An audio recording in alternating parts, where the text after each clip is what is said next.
이 사람이 이걸 알게 되네요. 국민의힘 쪽에서는 조직의 달인으로 알려져 조직의 있습니다. 달인. 근데 조직에다가 아이를 아로 하나 바꾸면 또 제작의 달인. 달인이기도 하긴 합니다. 제작의 달인. 이명박 정부 당시 때 디독스 공격 혹시 기억하십니까? 기억하죠. 그거를 기억합니다. 만들어내고 기획한 사람이라고 소문이 있기도 디도스를 합니다. 알아야 그 공작을 펼칠 거 아니에요. 흔히들 이용수 씨를 회장으로 부른다고 합니다. 조직의 달인답게 각종 조직을 만들어서 회장 직함을 제조하기 때문인 것으로 해석이 되는데요. 이용수라는 사람이 속칭 새로운 미래를 준비하는 모임 세미준 들어보셨나요? 예, 들어봤어요. 거기에 회장이기도 합니다. 아, 이 사람이 김건희, 윤석열과 수시로 연락하고 만나고 있다는 첩보를 제가 받았습니다. 그래요. 실세 중에 실세입니다. 자, 그래요. 여기서 놀라운 사실. 네. 바로 이 사람 이용수가 해병대 출신입니다. 그래요. 해병대 출신이에요? 임성근 구명 로비를 했던 가장 깊숙이 개입되어 있는 사람이 이용수라는 제보가 있습니다. 그래요? 네. 이용수라는 사람이? 네. 오. 실제 국회 해병대 전후의 모임에 참석하는 멤버 중에 한 명이고 가장 로비를 많이 했다. 얘기는 오늘 여기서 처음 하시는 거예요? 네. 처음 들어요. 그렇죠. 예. 그리고 이 사람이 네. 과거에 윤석열 대선 캠프의 조직지원본부장으로 활동을 하면서 신천지를 관리했습니다.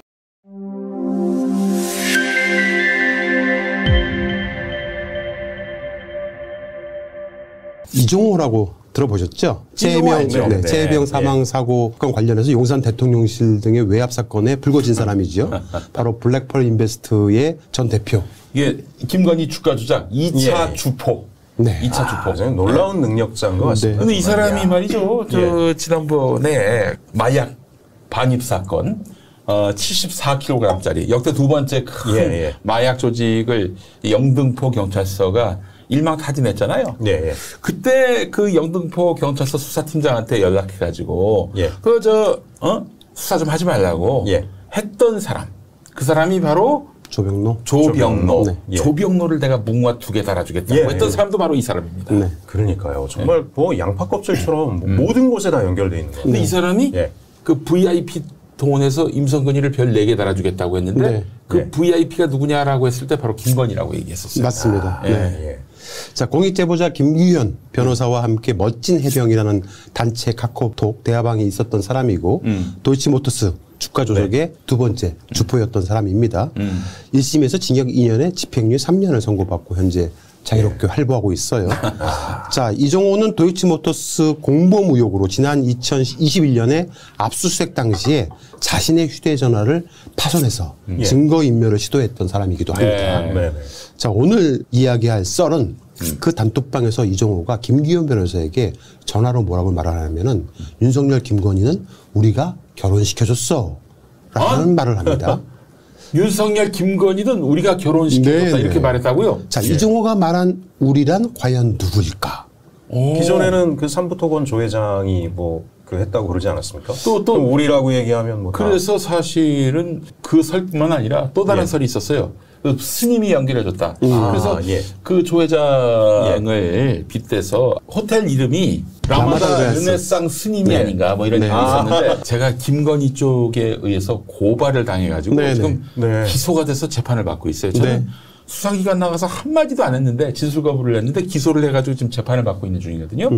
그래서 우리가 뭐 기본적으로 검찰의 모든 그 공소를 다 부인하고 부정하고 그랬는데 그래서 이제 요 내용을 좀 상세히 들여다보기 위해서 이 대검찰청에다가 결혼을 언제 신청했느냐 이것도 굉장히 중요한 이슈거든요.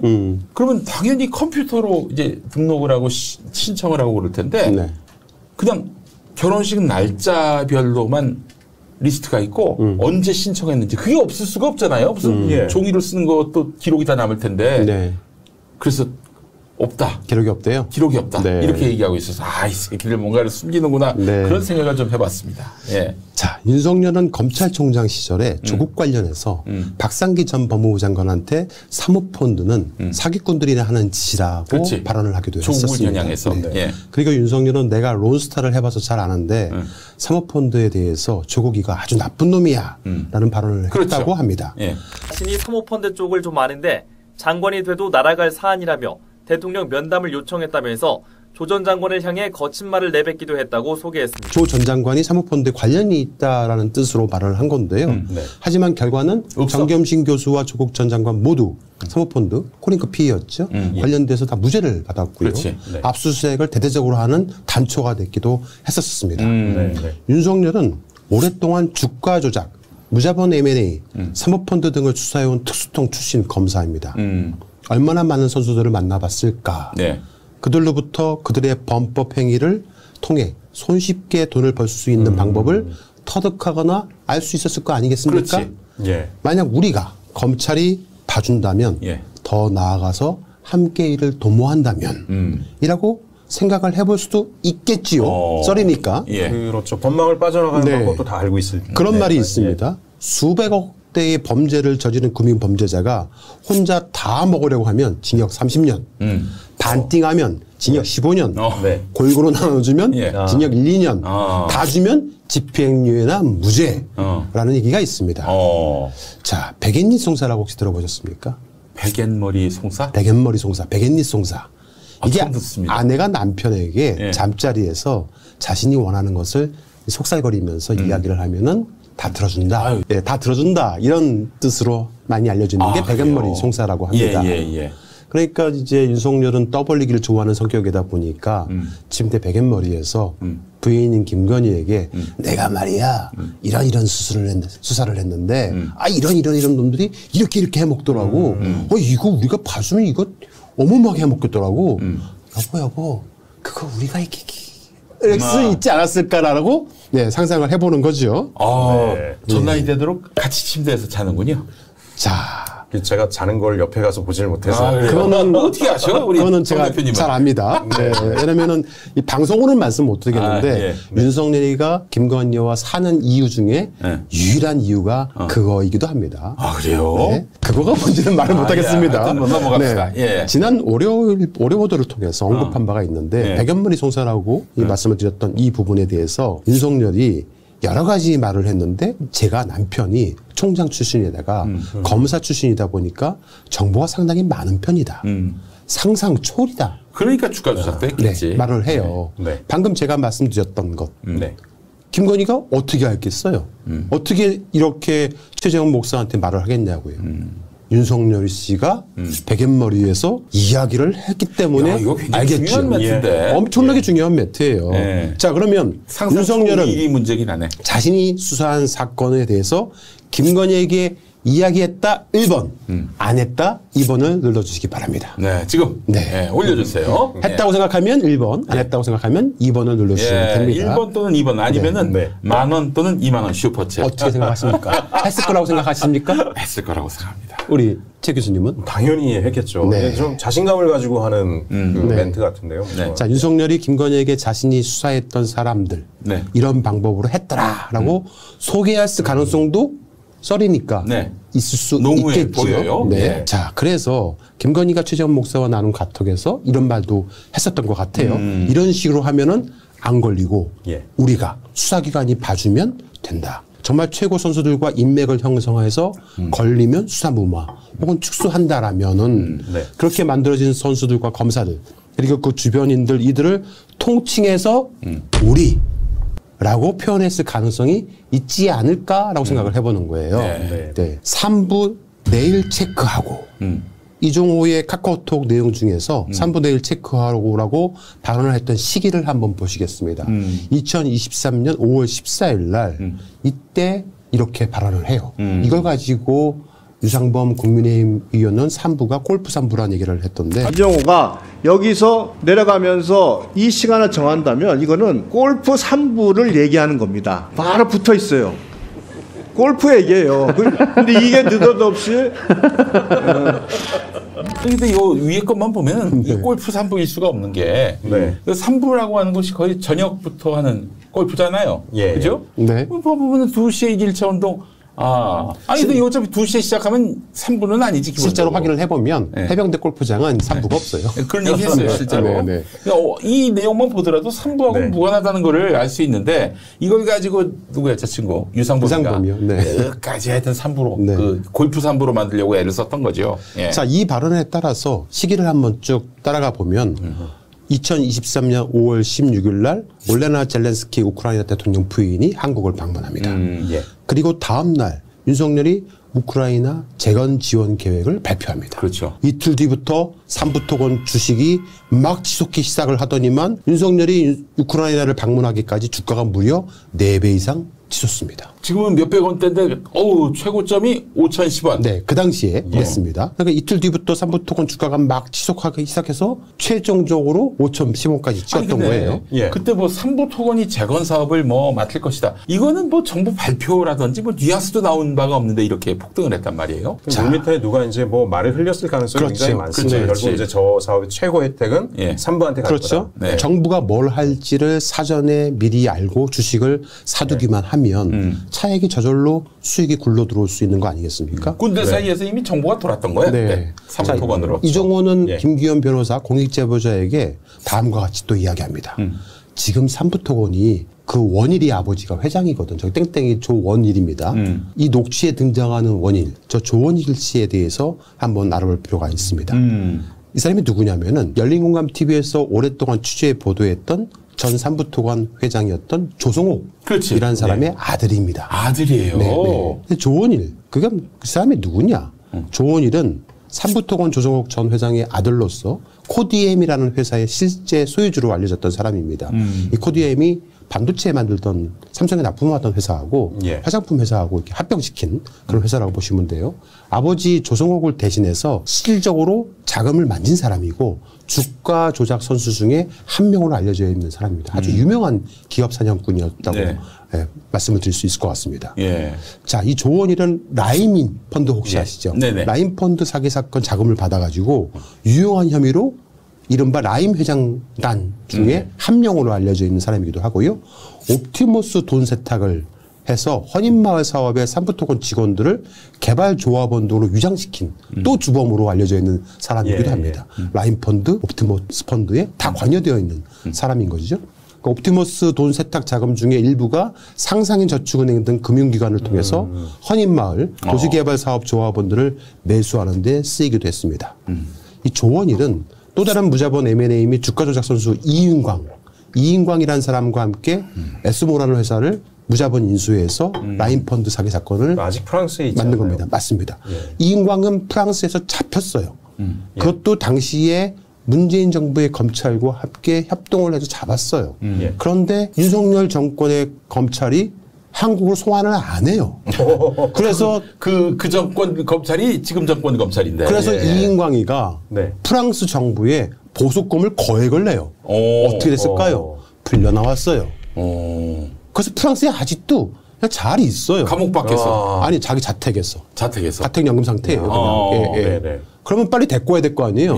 소환 안 해요. 대한민국 검찰은 안 데리고 오고 있습니다. 오면 안 되는 이유가 있는 거네요. 네. 자, 어쨌든 이 이인광과 함께 저 조원일이가 라임펀드 사기 사건을 터뜨렸다라고 생각하시면 되는데 이 일로 조원일은 결국 제주도에 도망가 있다가 잡혀가지고 선고를 받았습니다. 무려 20년. 선고를 받고 현재 구속 수감 중에 있습니다. 주가 조작으로. 네네. 아이고. 이 당시에 조원일이가 검찰로부터 가장 많이 들었던 얘기가 있다고 합니다. 1도 2부 3백이라고 혹시 들어보셨습니까? 1도 1지는 내가 들어봤는데 1도 1 도망가라. 2 부인해라. 3 빽서라. 1도 2부 3백. 이게 검사들이 이런 사람들한테 이야기해 주는 거라고 합니다. 지난 2022년 3월 말에 경찰에 체포돼서 구속됐고 재판을 받아서 현재 구속 수감 중에 있다라고 말씀드리겠는데 그러면 이종호가 만한 우리의 실체를 알려면은 삼부토건이 조남욱 회장이라고 들어보셨죠? 그 사람 체제에서 지금의 일기까지 어떤 변화들이 있었는지를 한번 살펴볼 필요가 있는데요. 제가 되도록이면 아주 쉽게 재밌게 설명을 해드리겠습니다. 잘 따라오세요. 제가 열린공감TV를 2020년 처음 만들자마자 취재했던 아이템이 바로 옵티머스 펀드 사기 사건이었습니다. 당시 너무도 광범위하고 수많은 사람들이 연루된 의혹들이 발견이 됐었어요. 그러다가 이 옵티머스를 제가 막 추적하다 보니까 여러 사람들이 막 그냥 고구마 주기처럼 막 등장을 하는 거예요. 그때 돈을 투자했던 옵티머스에 돈을 투자했던 전파진흥원이라고 있는데 거기서 옵티머스가 수상하다고 검찰에다가 2018년 10월에 수사 의뢰를 해요. 당연히 그래야지. 그런데 윤석열이가 수사를 안 해요. 수사를 안 해요? 그리고 2019년 5월에 무혐의 처분을 내줍니다. 중앙지검에서. 네. 예. 왜 그렇게 했을까? 그 무혐의 처리되기 직전에 이 옵티머스 측의 변호사가 있어요. 그 사람이 바로 이규철이라는 사람입니다. 아, 이규철 그 트렌치 코트 입고 저기 박영수 특검에서 매일 불평했던. 이 사람이 박영수 특검의 특검보로 근무를 했던 사람이고 그 당시에 윤석열과 함께 친분을 맺었던 사람입니다. 당시 대륙아주의 변호사였는데 이때 이 옵티머스 사기 사건 무혐의 처분되기 며칠 전에 윤석열 검찰총장을 만나고 옵니다. 그때 저희 열린검토에 취재했을 때 강아지 얘기만 하고 나왔다. 자기도 그렇죠. 강아지를 키우기 때문에 강아지 얘기만 하고 나왔다라고 둘러대기도 검찰총장 만나가지고. 네네. 결국 이 당시에 윤석열은 이 옵티머스 사기 사건을 무혐의 처분해주는 바람에 옵티머스 사기는 더 활기를 쳤었고 피해자는 급증했던 겁니다. 이규철은 윤석열과 함께 박영수 특검의 특검보로 근무했던 인물이고요. 당시 이규철 변호사가 옵티머스 쪽의 각종 송사에 변호사로서 깊숙이 개입을 했던 겁니다. 자, 그리고 취재 도중에 또 한 명의 이름을 제가 찾아냈습니다. 바로 이계연이라는 이계연. 우리 그 이낙연 대표 나경이 형 동생 이잖아요. 이 사람은 금융인이에요. 오랫동안 금융업계에서 종사를 했던 사람이거든요. 건설사 전혀 관계가 없는. 근데 이 사람이 갑자기 토건회사 대표로 영입이 된 거예요. 그가 영입될 당시에 삼부토건의 지배구조가 바뀐 상태였거든요. 옵티머스 취재 중에 뜬금없이 삼부토건이라는 회사가 등장을 했고 이계연이 등장을 한 거예요. 그 당시 이제 이낙연 대표는 차기 대권 주자로서 가장 앞서가는 위치에 있었고 그래서 혹시 아무래도 형님 백 좀 있는 동생을 말이 좀 많지 않았습니다. 영입하지 않았을까 그런 추정을 해봤는데 옵티머스를 굉장히 열심히 취재를 했었는데 취재를 하다가 보니까 갑자기 이계연이 나오고 삼부토건이 나오고 막 이러다 보니까 제가 정신을 차릴 수가 없었어요. 근데 어찌됐든 간에 제보자들의 말을 듣고 한 명 한 명 아름아름 알아서 당시 이낙연 캠프를 관리하고 있었던 이낙연의 실장 중에 한 명이었던 이경호 씨를 제가 만나기로 약속을 했었거든요. 이경호 씨. 부실장. 근데 약속을 하기 전날 그 사람이 검찰 조사를 받고 나와서 스스로 목숨을 끊었어요. 저녁 먹으러 나간다고 해놓고. 자, 옵티머스 자금이 세탁되고 있는 정황을 포착하고 취재를 했었던 와중이었거든요. 많은 옵티머스 자금을 세탁했던 사람이 바로 그 조원일이라는 사람이에요. 이 조원일이가 그 당시 옵티머스 자금을 세탁해서 아까 말씀드렸던 내곡동 헌인마을 도시재개발 사업에 사용을 한 겁니다. 재개발을 위해서 무려 257명이나 되는 조업원 중에서 113명을 삼부토건 임직원들로 채운 거예요. 관계사, 계열사 직원들로 다 채워가지고 그렇게 가지고 세탁을 했었고 상상인 저축은행을 통해 갖고 헌인마을 도시개발에 나머지 조합원들을 매수하는데 사용을 했습니다. 무려 그쪽으로 흘러들어간 옵티머스 자금만 해도 4천억이나 넘었었습니다. 삼부토건 위장계열사로 지목되는 신원종합개발은 1조 6천 원의 규모의 환매 중단 사태를 낳은 라임자산 운용의 펀드 자금을 자기 펀드로 옮기는 그런 자전거래 세력인 주가조작단 루트원 투자조합 루트원이 조원일 씨가 실제 자기가 대표로 있었던 회사이기도 합니다. 조원일은 반도체 장비를 납품하는 회사와 화장품 회사 등을 M&A로 무자본 인수를 해서 코디엠이라는 회사를 만들었다고 말씀드렸잖아요. 그 회사의 최대 주주가 됐어요. 조원일이가 코디엠을 통해서 두 가지 경로로 이제 삼부토건을 지배하기 시작을 합니다. 자, 여기서 다시 삼부토건의 역사로 한번 돌아가 보겠습니다. 국내 건설업 면허 1호를 보유한 삼부토건은 한때 도급순위 3위에 올랐던 건설사입니다. 이때는 조남욱 회장이 운영할 때였어요. 조남욱은 서울 법대를 나왔어요. 그리고 충남부여 출신입니다. 한때 민정당 국회의원도 했었어요. 그래요? 조남욱이요? 1988년대 13대. 그래요? 조남욱은 서울법대 충청 출신 판검사들을 관리를 했던 유명한 사람이기도 합니다. 그중에 윤석열, 양재택도 관리 대상이었다고 합니다. 역할을 한 거네요. 계속. 저희 열린검TV가 발견했던 조남욱 씨의 다이어리에 윤석열에게 15년 동안이나 명절 선물을 보냈었는데 저기 최 회장이 바로 최은순 씨고요. 윤검이 윤석열 검사를 말합니다. 이거 보니까 아웃코스 강남 300cc 무슨 골프 약속을 잡은 모양이죠. 공치기. 자, 윤석열은 조남욱을 알게 된 게 단순히 학교가 같아서 서울법대 출신에서 알게 된 걸까요? 그렇게는 곤란하잖아요. 너무 까맣죠. 본인은 그때 그냥 가끔 선물을 보내주는 정도지 잘 모른다 뭐 이런 식으로 얘기하지 않았던가요? 자, 이제 비하인드 스토리 좀 말씀드릴게요. 조남욱은 역술인 관상가들을 되게 좋아했어요. 예. 실제 사업의 대조사에 관상가들을 썼어요. 그런 예. 기업인들 많잖아요. 예. 유명한 역수인 중에서 한 명이 심무정이라는 이름을 갖고 있는 사람이에요. 무정 스님으로 통하는 심힐이라는 가명을 쓰는 사람을 알게 돼서 그를 가까이 둡니다. 심무정은 실제로 조남욱 회사 사람들을 면접할 때 면접위원으로 활동하기도 했다고 합니다. 당시 이 사람이 강원도 강릉에서 역술인으로 활동을 했거든요. 네. 강릉에 윤석열의 외가가 있습니다. 윤석열은 사법고시에 납방될 때마다 네. 외가를 찾았고요. 어허. 외할머니는 용한 역순인을 소개시켜준 거예요. 그렇지. 그래, 우리 애가 자꾸 떨어져요 시험에. 예. 좀 관상 좀 봐줘요 했겠죠. 예. 그렇게 만난 사람이 바로 이 신무정입니다. 신무정과 윤석열은 그렇게 인연이 된 거고 그때 신무정은 윤석열에게 한 명의 잘하는 강원도에 사업하고 있는 사람을 소개해줘요. 황 사장. 강원도에서. 맞습니다. 너무 잘하고 계시네요. 네. 바로 황하영 동부산업 대표입니다. 신무정은 한때 황하영 동부산업의 등기이사로 네. 이름을 올리기도 했었습니다. 네. 신무정, 황하영, 윤석열은 그렇게 깐부가 된 겁니다. 황 사장 아들이 네. 대선 때 네. 윤석열 네. 이거 드라이버 역할했고 수행 비서 뭐 이런 걸. 네. 그 이전에 우리 저 양정철 형님 네. 이거 하셨고 네. 황 사장 아들이 모르셨어요? 모르셨구나. 예. 왜 윤석열과 양철철은 서로 친분이 있었을까? 또 네. 저기 비서실장으로 거론이 됐었을까. 네. 예. 자, 조남욱은 삼부토건 전기공사를 맡은 동부산업의 황하영을 만나러 또는 머리를 식힐 겸 자주 강원도를 찾아갔다고 합니다. 강원도를 갈 때요, 꼭 들렸던, 그 당시에는 고속도로가 없었기 때문에 네. 이렇게 산길을 쭉 따라갔었거든요. 그 광양도 고송 설악산 정상 부근에 미시령 휴게소가 있어요. 성공이 아주 끝내줍니다. 예. 그 미시령 휴게소를 당시에 운영했던 사람이 바로 최은순, 김충식입니다. 네. 당시 조남욱 회장은 조은행과 거래를 가장 많이 했는데 주거래은행이었다고 해요. 예. 당시 조은행장이 위성복 조은행장이라고 하는데 이 사람이 최은순과 먼저 깐부가 됩니다. 그래서 예. 위성복의 소개로 조남욱을 소개를 해줬어요. 예. 그러니까 조남욱은 미시령 휴게소에 가서 대표가 최은순이라는 사실을 알고 나서 깜짝 놀랐다고 해요.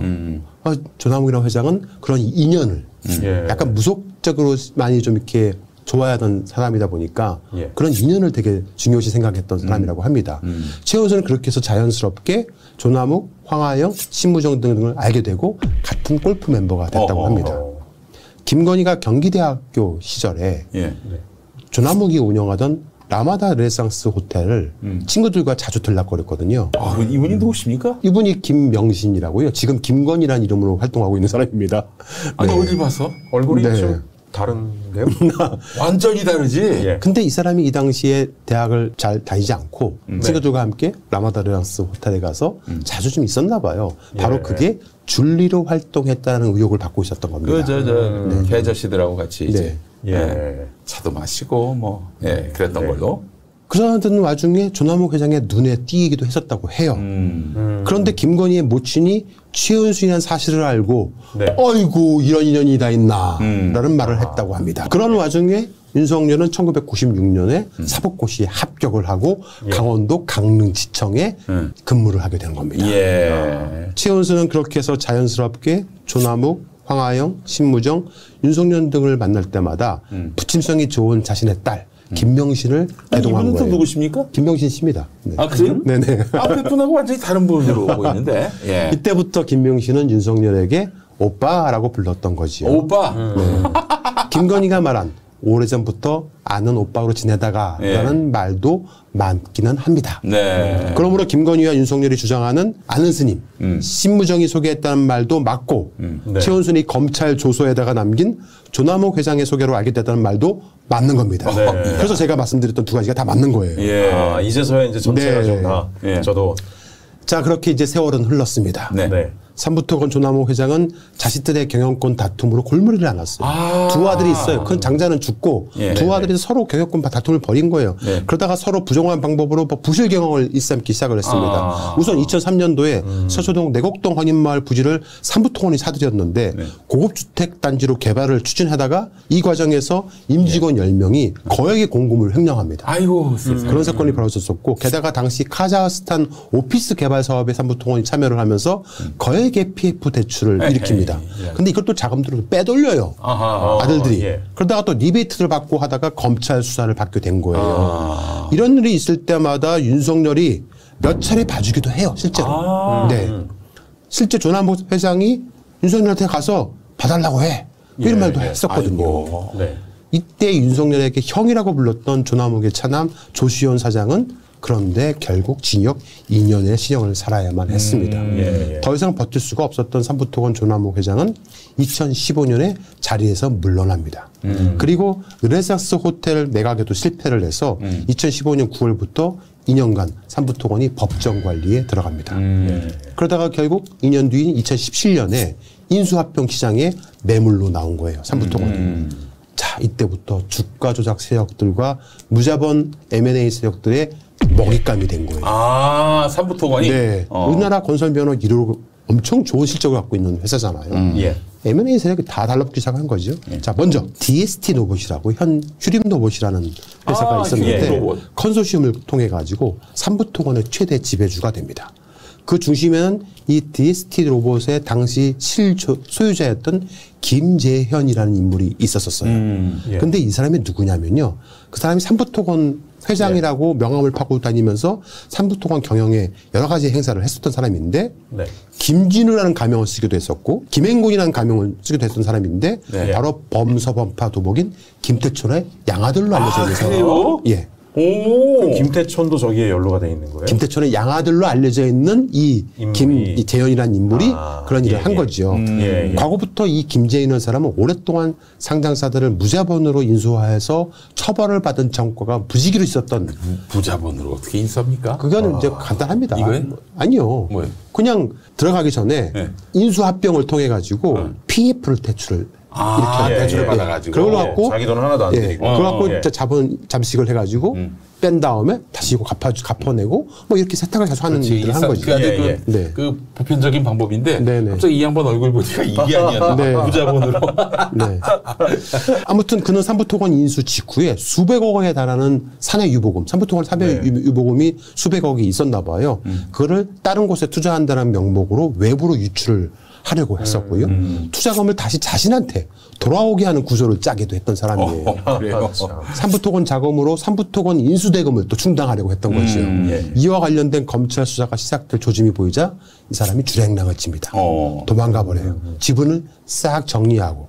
그런데 그 지분을 싹 정리했는데 그 지분을 사들인 사람이 있을 거 아니에요. 그 사람이 바로 조성옥이라는 사람입니다. 바로 조원일의 아버지인 거죠. 근데 이 사람 역시 조성옥 씨 과거에 조폭이었다라는 소문이 있었어요. 즉 아까 김재현이가 김태촌의 양아들이니까 조폭일 가능성이 높겠죠. 그 역시 조폭이었고 이 조성옥 씨도 조폭이었다라는 소문이 있었기 때문에 서로 짬짬이 짜고 친 매수와 매도가 아니냐겠느냐라는 소문이 돌렀던 겁니다. 같은 주먹끼리. 네. 실제 이 당시에 그 일을 추진한 사람이 그 기획을 하고 그림을 그렸던 사람이 바로 조성옥의 아들인 조원일이가 그 일을 했다는 거죠. 조원일이 코디엠이라는 회사를 통해서 휴림로봇 지분 대부분을 인수했던 겁니다. 아들이 아버지를 삼부토건 회장에 추대해서 앉힌 거예요. 조성옥이 회장이 되자 조원일은 슬슬 이제 뭐 해야 돼요? 주가 조작을 해야죠. 회사를 이제 인수했으니까 무자본 인수했으니까 주식을 띄워야 될 거 아닙니까? 새로운 대표를 모시고 온다고 소문을 냅니다. 그 양반이 바로 이계현입니다. 이 당시에 한 주당 389원의 동전주였습니다. 그런데 삼부토건 주가가 2,000원대로 폭등합니다. 그리고 이제 나경원 그 이낙연 그 바로 당대표하고 맞습니다. 맞습니다. 2020년 8월 전당대회 때 그때 당대표가 됐어요. 삼부토건의 주가가 10월 22일 날 이낙연 더불어민주당 대표의 동생 이기현 씨가 대표해서 대표이사에 취임한다는 공시가 나온 이후에 정점을 찍은 거예요. 삼부토건이 이낙연 테마주에 포함되면서 같은 해 11월 17일 날 주가가 무려 6,080원이 됩니다. 세상에 380원짜리가 389원에서 6,080원이 된 거죠. 야, 그때 300원대 사신 분들은 대박이네, 대박. 몇 프로인지 아세요? 목사님이나 저는 왜 저런 걸 모르죠? 무려 1,562%. 가 상승한 겁니다. 100%도 아니고 네. 1000%. 네, 이견을 영입하는 바람에 이야. 자, 이 보도를 했다는 이유로 이걸 저희가 열린공감TV에서 최초 보도했거든요. 예. 삼부토건이 열린공감TV와 미웠겠습니까? 어떻겠습니까?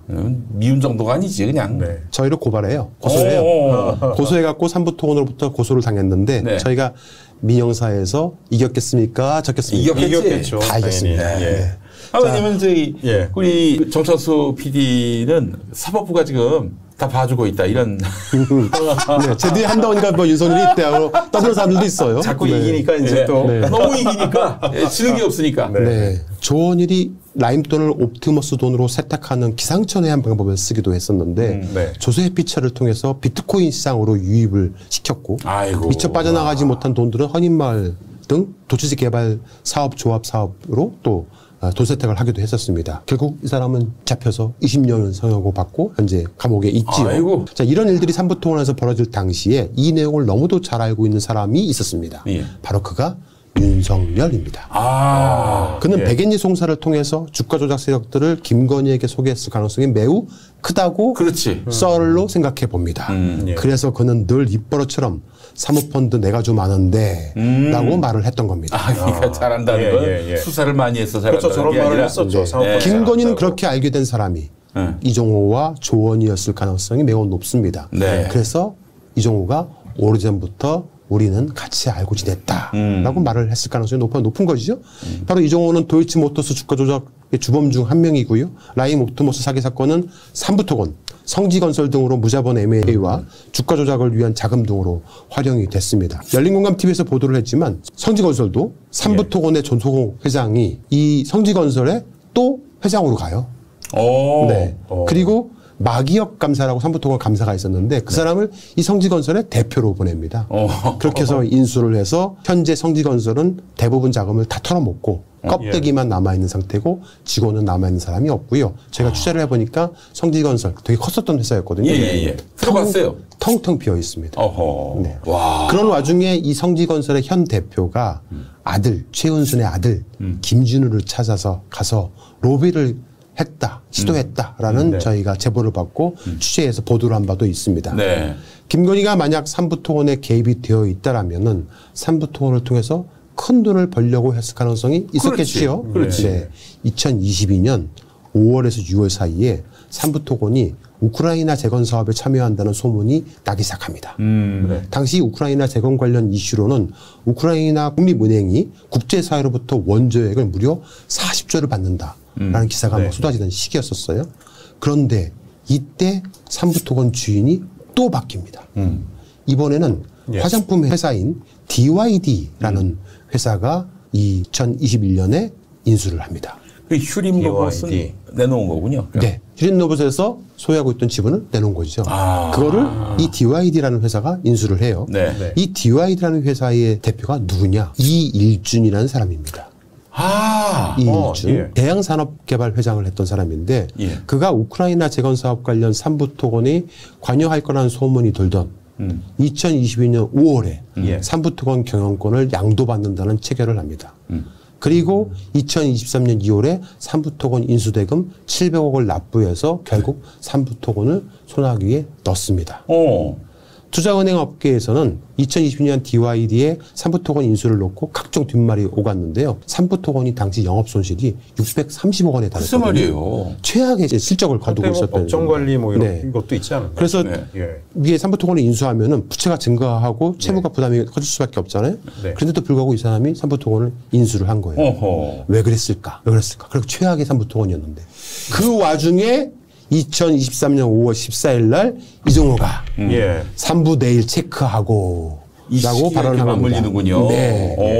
즉 이종호가 삼부토건 주가 조작에 참여를 했다라면 그래서 당시에 단톡방에 있는 사람들에게 재미 좀 보라고 정보를 저렇게 알려준 것이라면은 이종호가 개입했을 그 시기가 삼부토건 대표는 조성옥도 좋은 일도 아닌 바로 이일준 이 사람이 대표를 할 때였던 겁니다. 야, 이건 진짜 보통 문제가 아니네, 이게. 네. 자, 이일준이라는 사람이 삼부토건을 2023년 2월에 인수한 이후인 2023년 5월에 발언을 한 것이 있습니다. 네. 이 일준이라는 사람은 업계에서는 굉장히 네. 유명한 기업 인수, 무자본 M&A 시장의 큰 손으로 알려져 있는 인물입니다. 이 회장은 비상장 회사인 대한건설, 대형산업개발의 자본금을 미천으로 다수의 상장 기업을 인수해 왔습니다. 상장사 쇼핑을 위해서 필요한 자금은 계열 상장사의 시비 발행 등을 통해서 조달을 하기도 했고요. 이 사람은 유가증권 상장사 웰바이오텍을 중심으로 DYD를 인수를 했으면서 DYD를 통해서 국내 1호 건설사인 삼부통원까지 품었던 겁니다. 이 밖에 과거에 노건 C&I라든가 또 시티랩스라든가 다 거래 정지가 된 상장사들인데 다 직간접적으로 지배를 했던 나도 있었던 사람입니다. M&A의 네네. 달인이군요. 그렇죠. 예. 근데 이 일주는 기업을 사들이는 이유는 기업의 정성화가 목적이 아닙니다. 기업의 그러겠지. 주식을 띄워서 주가 조작을 통해서 한탕 하는 인물들 중에 한 명이라고 이제 빠지는 거지. 소문이 나 있었던 사람입니다. 즉 우크라이나 재건 사업에 삼부토건 이름이 오르고 실제 우크라이나 대통령 여사와 김건희가 자주 만나기 시작을 했어요. 윤석열이 우크라이나를 방문해서 삼부토건 주식이 폭등했던 그때 가장 큰 수혜를 받았던 사람은 조남욱도 조성욱도 좋은 일도 아닌 바로 일준입니다. 네. 그럼 일준하고 윤석열과 김건희하고 무슨 관계일까? 연관이 있겠지. 당연히 지금 궁금하죠? 이렇게 떴는데. 자, 최근에 윤석열이 뉴라이트 출신들을 많이 기용하고 있죠. 그렇지. 자유총연맹이라고 혹시 들어보셨어요? 아니, 알죠. 네. 대표적인 뉴라이트 출신들이 차지하고 있는 세창이 곳이죠. 형도 계시고. 네, 바로 이 일준이 뉴라이트 자유총연맹의 서울지부 부회장입니다. 아, 그래요? 아이고. 보시면 한국자유총연맹 서울시 지부 수석 부회장이라고 되어 있죠. 과거에 한국자유총연맹의 박창달 회장 시절에 네, 실제적인 비선 실세 역할을 했다라고 합니다. 박창달 회장의 참모 역할을 하면서 자유총연맹은 현재 극우 유튜버들을 자문위원으로 앉히는 등 국가 세금으로 보조금을 지급을 받고 있는데요. 지금 열린과TV가 계속 추적 중에 있는데 그 자금 일부가 민주진영 유튜브들한테도 흘러 들어가고 있습니다. 그 역할을 하고 있는 사람이 김혜땡이라고 목사라고 자칭 얘기하는 분이 계시는데 그래요. 우리 또 이런 목사님도 계시지만 또 이상한 또 분이 또 우리 저 영부인하고 좀 굉장히 막역한 관계시죠. 자, 그런데 여기서 또 이상한 점이 하나 있어요. 이일준이라는 사람이 배병복이라는 사람과 주식회사 더 누림이라는 회사를 소유하고 있어요. 여기가 경기도 일산에 있는 식사지구의 위스팅 블루밍 아파트라는 곳인데요. 그 건설사예요? 여기를 건설했고 분양한 회사입니다. 그 이일준 회장의 대양산업개발하고 대양건설과 마찬가지로 1999년에 설립이 되었는데 최대 주주가 배병복 회장이라는 사람인데 그 사람이 70%를 갖고 있어요. 그리고 이일준은 30%를 갖고 있습니다. 이일준 회장이 자신이 최대 주주가 아닌 회사를 소유하고 있는 유일한 회사가 바로 여기입니다. 그런데 왜 그럴까 한번 생각을 해봅시다. 이름이 그렇게 널리 알려진 회사는 아닌 거고. 현재 고양시가요. 보트 사업으로 진행한 원마운트라는 그 사업을 하나 진행을 했었어요. 원마운트라고 많이 들어보셨을 거예요. 고양시. 네. 고양시가 현재 그 국민의힘. 이게 현재 전세 사기 분양 사건으로 비화되고 있어요. 대략 얼추 잡아서요. 2,800억 규모라고 합니다. 경기도의 김문수 도지사 시절에 고양시청하고요. 보트 사업으로 원마운트 계약을 한 거예요. 토지는 고양시가 소유를 하고 건물은 원마운트가 소유를 하는 거로 전세금을 내면 전대자로 월세를 받을 수 있고 15년 후에는 전세금을 돌려주겠다고 한 거예요. 토지 주인이 고양시니까 안심해도 된다라고 그때 홍보를 했던 거죠. 그래서 그런데 이게 회사가 이상하게 막 꼬이기 시작하더니만 올해 7월 달에 원마운트가 기업 회상을 신청해 버립니다. 아이고. 그럼 입주하신 분들은 난리가 난 거죠. 결국에는 지금 어떻게 해달라고 막 하소연을 하니까 원마운트 측에서는 주식으로 강제 지급하게 하겠다 할 가능성이 매우 높아진 상황이 됐다고 합니다. 아니, 근데 회사 그 모양 그 꼴이 되는데 주식을 받는데 뭐 반가운. 아무 소용이 없죠. 거기다가 이 원마운트가 적자 시설이 있는데 스노우파크라고 또 오피스가 있어요. 그럼 오피스들 또 지어가지고 그걸 분양해서 그 전세 채권자들한테 보증금으로 또 주겠다고 하면은 또 다른 전세 사기가 발생할 수도 있잖아요. 막 이런 일들이 벌어지고 있어서 지금 이렇게 전세 사기로 비화될 조짐이 있다라고 말씀을 드릴 수가 있을 것 같은데 이 당시에 원마운트 전세 분양금을 받아가지고 이 돈을 이일준 회장이 기업산형 자본으로 썼다는 소문이 돌고 있었습니다. 그런데 배 회장과 이 회장 사이에 더 긴밀한 연결고리가 있는데요. 이 배 회장이라는 사람이 청원건설 그룹을 갖고 있어요. 원마운트와 청원건설 그리고 주식회사 오스트리라는 또 회사도 있습니다.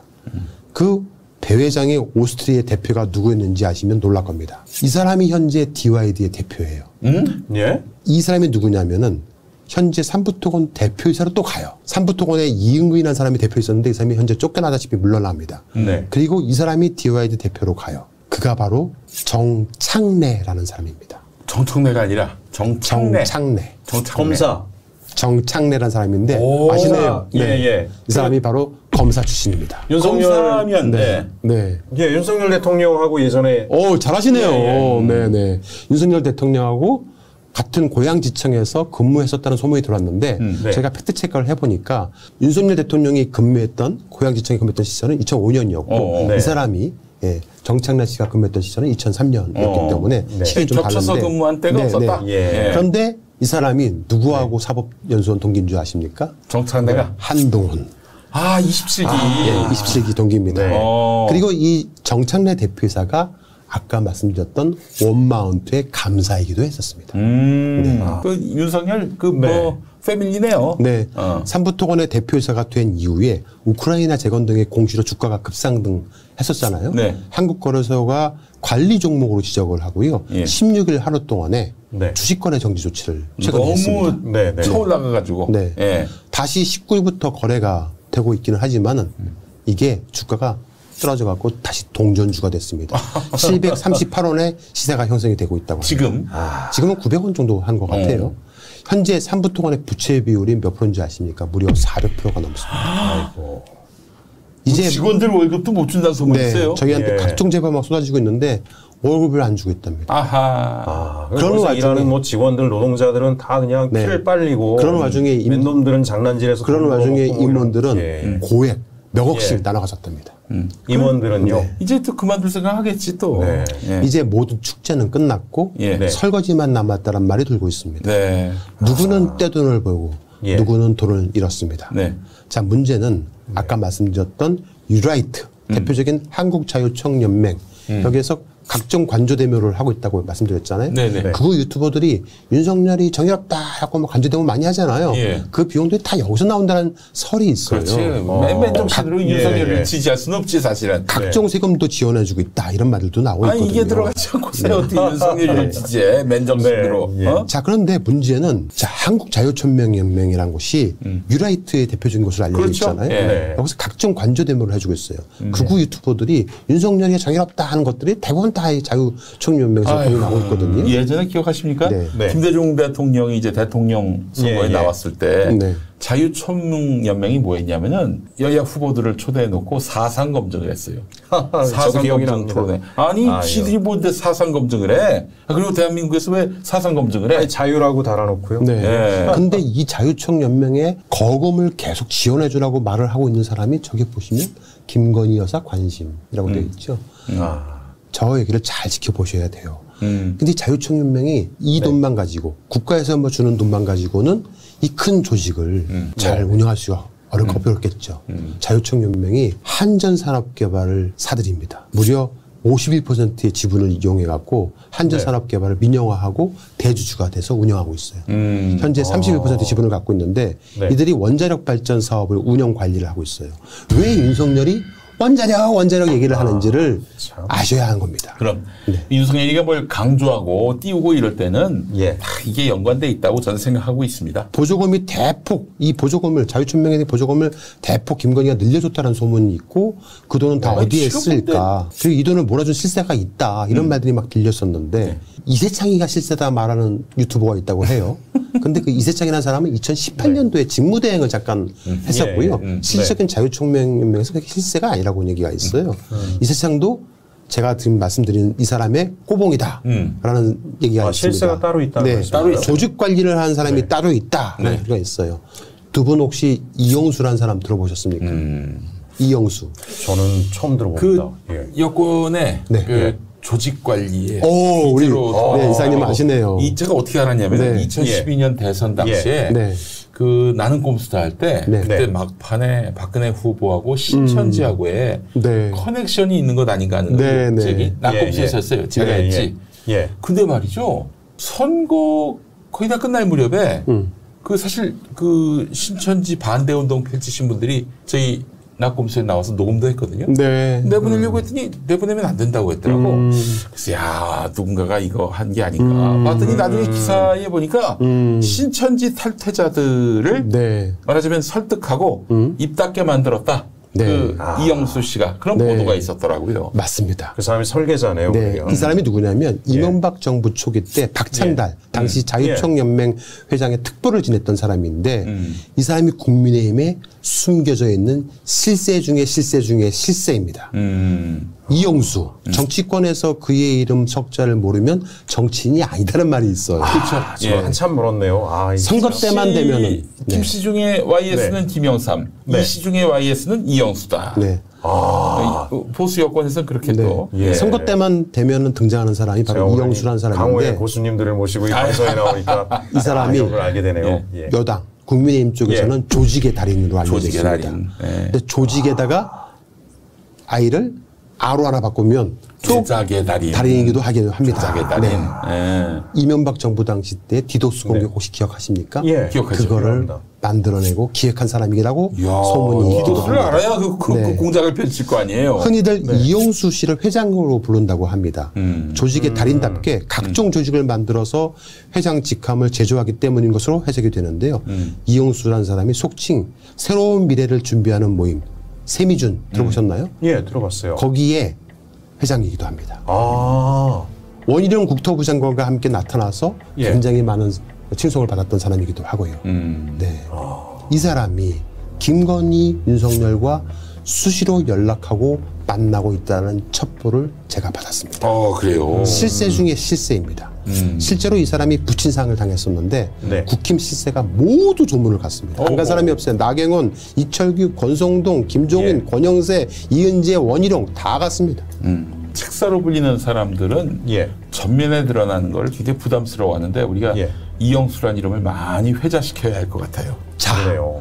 여기서 놀라운 사실. 네. 바로 이 사람 이영수가 해병대 출신입니다. 아 그래요? 해병대 출신이에요? 임성근 구명 로비를 했던 가장 깊숙이 개입되어 있는 사람이 이영수라는 제보가 있습니다. 아 그래요? 네. 이영수라는 사람이? 네. 오. 실제 국회 해병대 전후의 모임에 참석하는 멤버 중에 한 명이고 가장 로비를 많이 했다. 이 얘기는 오늘 여기서 처음 하시는 거예요? 네. 처음 들어요. 그렇죠. 예. 그리고 이 사람이 예. 아까 김현민 이사님이 말씀하신 것처럼 네. 과거에 윤석열 대선 캠프의 조직지원본부장으로 활동을 하면서 신천지를 관리했습니다. 2012년뿐 아니라 예. 지난 대선 때도 그 신천지 쪽이 막 몰표하고 막 그래가지고 이재명 예. 경기도지사 시절에 그 본진이 털리는 등 이재명 대표에 대해서 굉장히 그 불만이 분노하는 있죠. 마음은 있지만 윤석열을 굉장히 많이 도왔다. 특히 그 경선 과정에서 네. 홍준표를 이기는데 아주 혁혁한 공을 세웠다. 그래서 사실 그 홍준표도 내가 그 신천지한테 당했어요. 이런 식으로 이제 맞습니다. 얘기를 했습니다. 그러니까 자발적으로 그런 게 아니라 네. 작전 세력이 네, 다 네. 있었던 이게 있어요? 거네요. 신천지하고 무슨 관계인가요? 대선은 조직이란 말이 있어요. 그렇지. 예. 대선은 돈이란 말도 있습니다. 네네. 돈과 조직을 다 거머쥐고 있는 사람 이영수를 주목해야 됩니다. 그리고 민주당. 이 이영수라는 사람은 주가 조작 세력 중에 한 명이기도 합니다. 그래요? 예? 이종호가 말한 우리는 누굴까요? 하긴 조직으로 움직이려면 돈이 있어야 되니까 네. 어딘가에 돈줄 라인들을 가지고 있겠죠. 네. 뿌리를 펼쳐서. 자, 오늘 방송 여기서 마치겠습니다. 하나, 둘, 셋, 끝! 연줄주의. 다시 한번 말씀드리지만 연출주의는 상대적 감정적으로 이끌리는 경우도 있지만은 궁극적으로는 개인의 이득을 얻기 위해서 특정 대상과의 관계성을 찾아내서 선호하거나 혜택을 주는 관계를 뜻한다고 합니다. 뭐 혈연, 지연, 학연 등이라고 말씀을 드릴 수 있을 것 같은데요. 이런 게 뭐 워낙 우리 사회에 만연하죠. 직장에서도 그런 일들이 있고요. 특정 모임, 뭐 단체, 학교, 집안, 고향 뭐 어딜 가든 이런 일들이 벌어지고 있습니다. 처음 만난 사람한테 대놓고 학교 어디 나오셨어요? 고향은 어디십니까? 이렇게 물어보는 사람들이 너무 많죠. 그런 네, 경우 많이 맞습니다. 뭐 그런 경우 많이 당해보셨죠? 예, 뭐, 너 어디 나왔냐, 그러고 이제 과도 묻기도 하고, 네.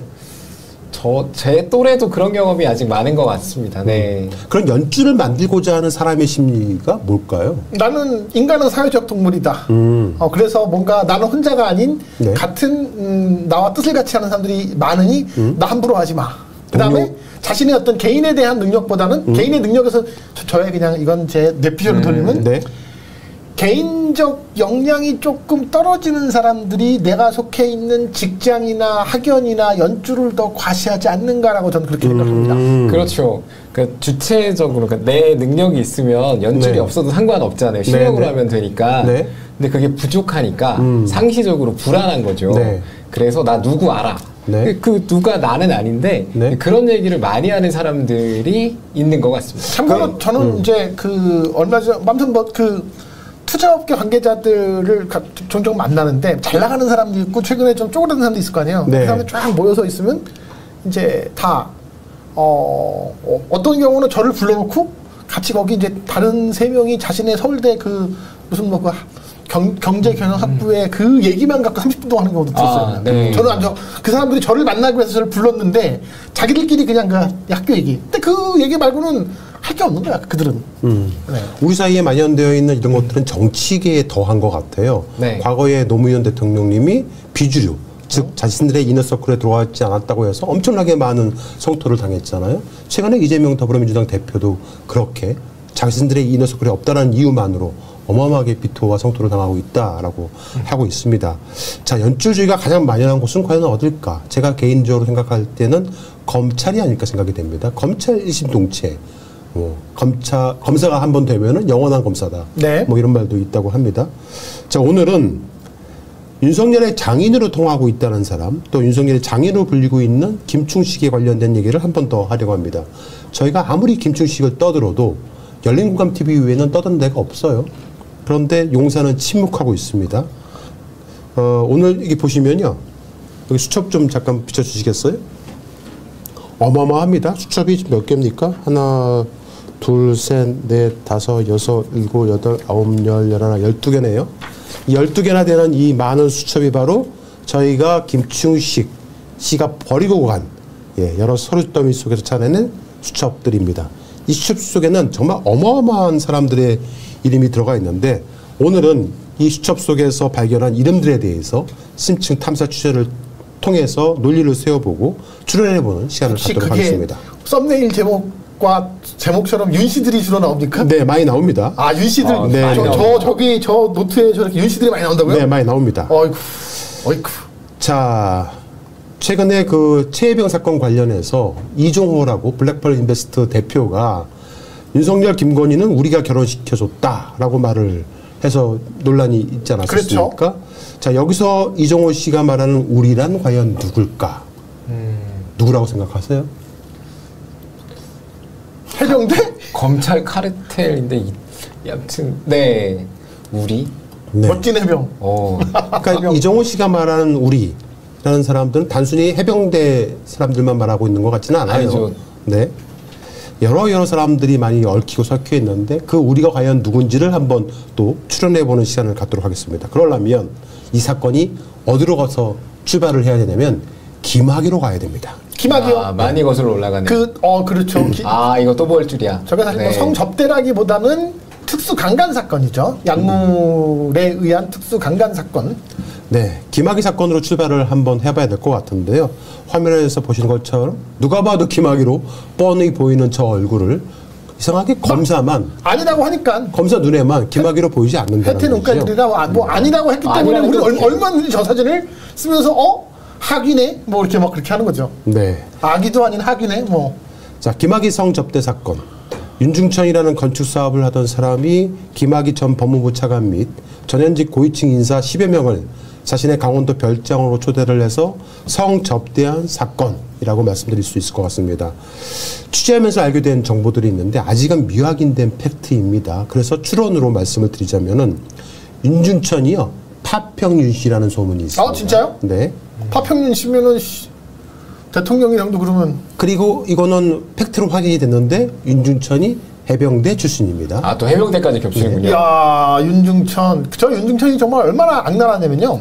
여기 뭐 사실 성접대라고 보기에 그 되게 부적절한 멘트고 일반인들을 대상으로 뭐 모델 일을 시켜주겠다 그렇게 꼬여와서 약물을 먹이는 거예요. 맞아요. 그런 다음에 이제 뭐 마약류나 약물을 먹인 다음에 그런 다음에 이제 강간을 하고 그걸 찍은 다음에 그걸로 협박을 해갖고서 이렇게 이제 강제적으로 동원을 시키기 때문에 동원이 계속 될 수 있도록 특수 강간. 아주 네. 정말 나쁜 놈입니다.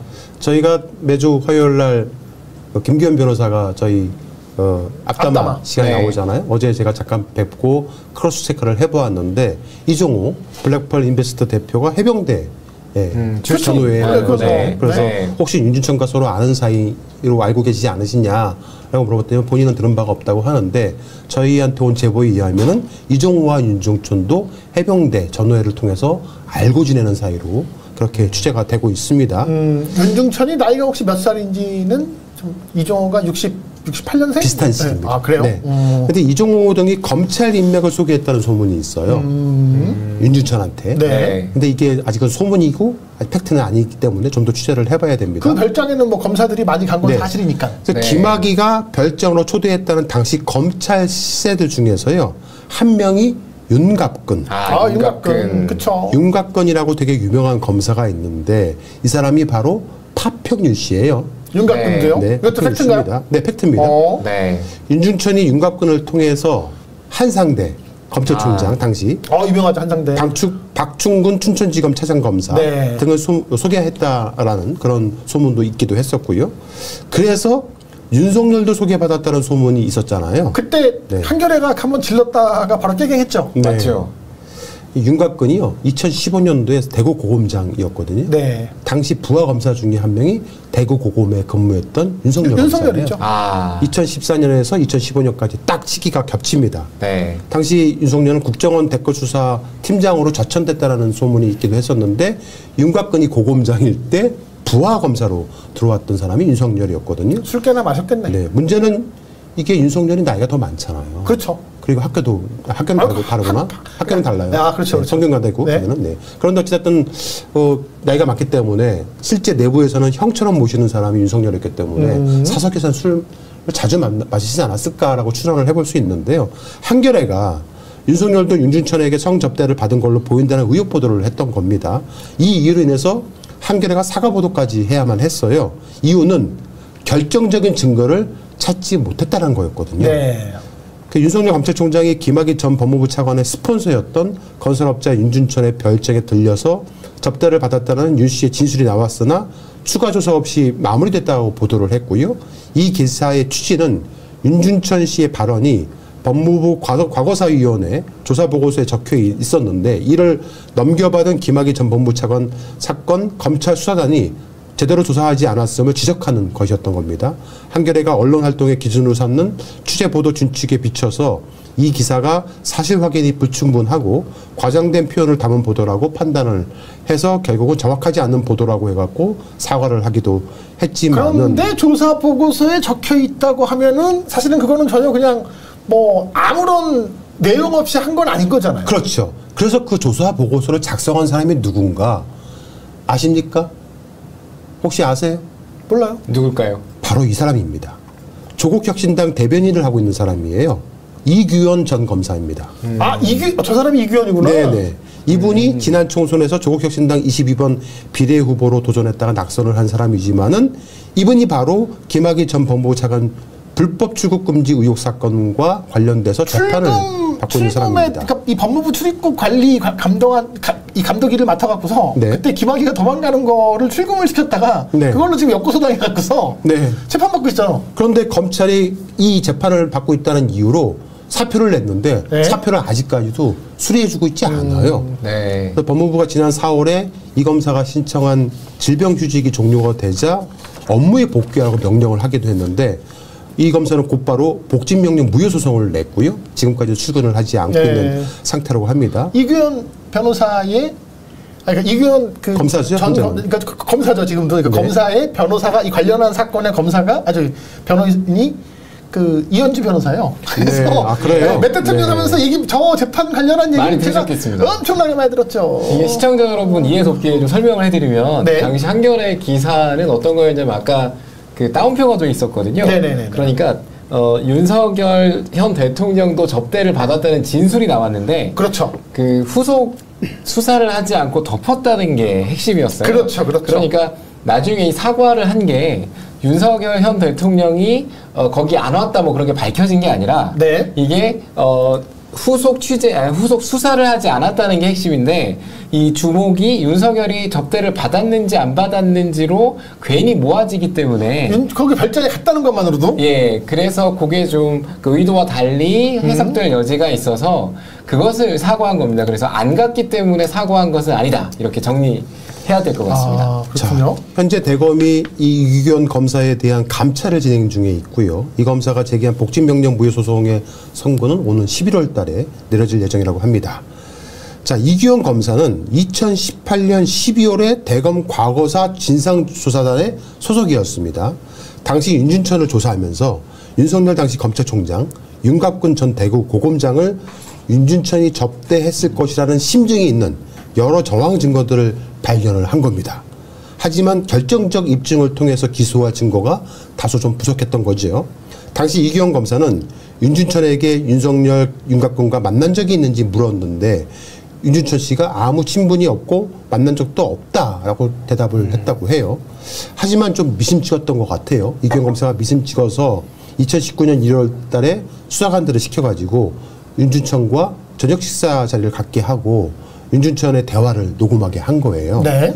이들은 윤 씨를 양재동 일식당에서 만나서 저녁 식사를 하면서 윤 씨를 상대로 압수수색 중에서 당신 휴대폰 속에서 윤갑근 연락처가 나왔고 두 사람이 골프 친 내역이 있다라고 네. 약간 거짓말을 한 거예요. 네. 유도신문. 예, 그러면 윤준천이가 그런 사실 없으면 하면 되는데 네. 윤 씨가 뭐라고 그랬냐면 그거는 아마 한상대가 윤갑근 데리고 나왔을 거야라고 말을 해버린 거예요. 이현주 변호사한테 들었네. 네. 이거를 수사보고서에 썼는데 이게 이제 일종의 함정 수사를 했다는 이유로 그렇죠. 그렇죠. 거꾸로 이규현 감찰을 당하고 있는 거죠. 네. 진실을 얘기했는데 네. 참 어이가 없는 일이 벌어졌죠. 자, 이 검사는 그 답변을 근거로 윤준천이 윤곽근은 한상대 전 검찰총장이 골프장을 데리고 왔던 것 같다라고 진술을 했다라는 내용을 3차 면담 보고서에 넣었던 거예요. 이에 대해서 추후 윤석열 검찰총장 지휘하에 검찰은 수사관이 허위 사실에 기반한 유도성 질문을 했다고 판단을 한 거죠.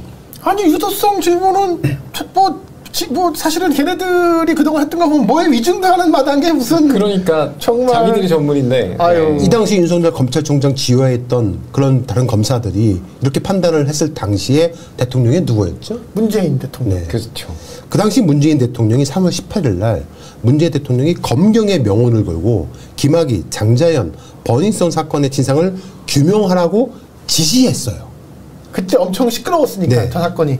그런데 이 지시를 받은 당시 윤석열 검찰총장은 검찰총장이 되자마자 이규현 검사의 수사면담 보고서를 허위로 작성했다고 몰아가기 시작을 했던 거예요. 그리고 결국 당시 이성윤 현 민주당 의원이죠. 이규현 검사를 김학의 불법 출국 금지와 관련된 수사에 외압을 가했다면서 이성윤 현 민주당 의원은 당시 법무부 연수원 연구위원이었는데 기소를 했고요. 재판에 넘겼고요. 이규현 검사도 재판에 넘긴 겁니다. 그러니까 저 사건은 넘어갈 때 신분은 연수원장이었지만 네. 당시에 김학의가 네. 해외로 튀려고 했을 때 이것을 이제 이규현이 예, 맞습니다. 이게 딱 그렇게 출금을 건 거잖아요. 그렇죠. 근데 그 출금을 걸기 위해서는 허락을 받아야 돼요. 그냥 그렇죠. 사건 번호가 있어야 되고. 네. 이규현이 사건 번호 그렇지. 그러니까 네. 그 임시 사건 번호를 이제 받기 위해서 이제 막 해야 되는데 얘는 벌써 와서 막 이제 그때 막 그렇게 변장하고 도망가려고 하고 있는 상태고. 그래서 막 이제 연락을 막 이규현이 여기저기 하는 거예요, 이렇게. 네, 맞습니다. 그래서 그거를 이제 당시에 그때 윤석열이랑 검찰총장 자리를 놓고 경쟁을 했던 봉욱 대검에 뭐 한참 했을 거예요. 막 하다가 이게 돌고 돌아서 결국은 이성윤이 컨펌을 한 거예요, 그냥. 서울중앙지검장이. 그러니까 오케이. 그래서 그냥 일단은 알았어 일단 걸어 일단. 그래서 그걸 갖고서 지금 이제 수사 외압을 했다라고 지금 걸어버린 거예요. 그 조국혁신당의 창유근 의원님이 계시거든요. 아 맞다. 네. 법무부 출입관리 이거 출입국 외국인 장이셔가지고 고초를 엄청 겪었죠. 네. 그래서 그렇지. 고초를 당한 것을 잊지 않고 이번에 출마하겠다는 얘기를 들은 적이 있거든요. 출마한 거죠, 그래서 출마해서 당선이 됐습니다. 네. 차기욱은 당시에 법무부 출입국 관리위원장도 이제 그거를 일단은 이제 당연히 그럼 거기서 막으면 뭐 어쩌겠어요. 그래서 다 세워서 다 그냥 나 그래서 다 그렇게 진행을 했는데 그때 보국만 이제 대검 차장검사가 그냥 그때 쉬일날 일요일이었을 거예요. 그래서 하다 그냥 그렇게 해요라고 했다고 지금 다 엄한 사람들만 지금 줄줄이 건빵으로 지금 다 그냥 다 뭐 당하고 있는 거죠. 그런 상황입니다. 자, 결국 이기원 두 검사는 윤석열이 윤준천 별장 접대를 받았을 것으로 심증을 굳혔었는데 그 둘 다 결국에는 보복을 당해서 기소를 당해서 결국에는 재판을 받았던 겁니다. 하지만 그래서 결과가 됐고. 맞습니다. 결과가 어떻게 됐을까요? 다 무죄 나왔죠. 그렇죠. 네. 1심에서 무죄가 나왔어요. 네, 이성현 의원은 무죄를 받았고 이기원 검사도 모두 무죄 판결을 받았습니다. 그런데 검찰이 항소한 겁니다. 항소해서 2심이 진행이 됐습니다. 그리고 2심 결과가 지난 1월 25일 날 나왔는데요. 이성현 의원은 또다시 무죄를 선고받았습니다. 1, 2심 모두 윤석열의 검찰이 패소한 겁니다. 이 사건과는 별개의 얘기인데 최근에 JMS 아시죠? 누군지? 네. 정명석 유명하죠. 사건으로 되게 유명한 사건이 있는데 넷플릭스에 나는 신이다라는 그 프로그램을 다큐. 제작한 조성현 PD라는 사람이 있는데 이 사람이 검찰에 송치가 됐다는 거예요. 맞아요. 피해자 동의 없이 신체를 공개했다는 것이 검찰 송치의 이유랍니다.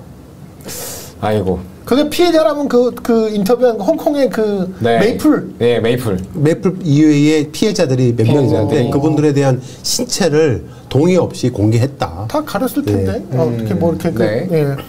어쨌든 네. 자, 악인들에 대한 진실을 시민들한테 알리는 것은 어떻게 보면 방송업에 종사하는 사람들의 시민의 알 권리를 위해서 해야 할 몫인 거잖아요. 네. 당연한 의무이기도 하고요.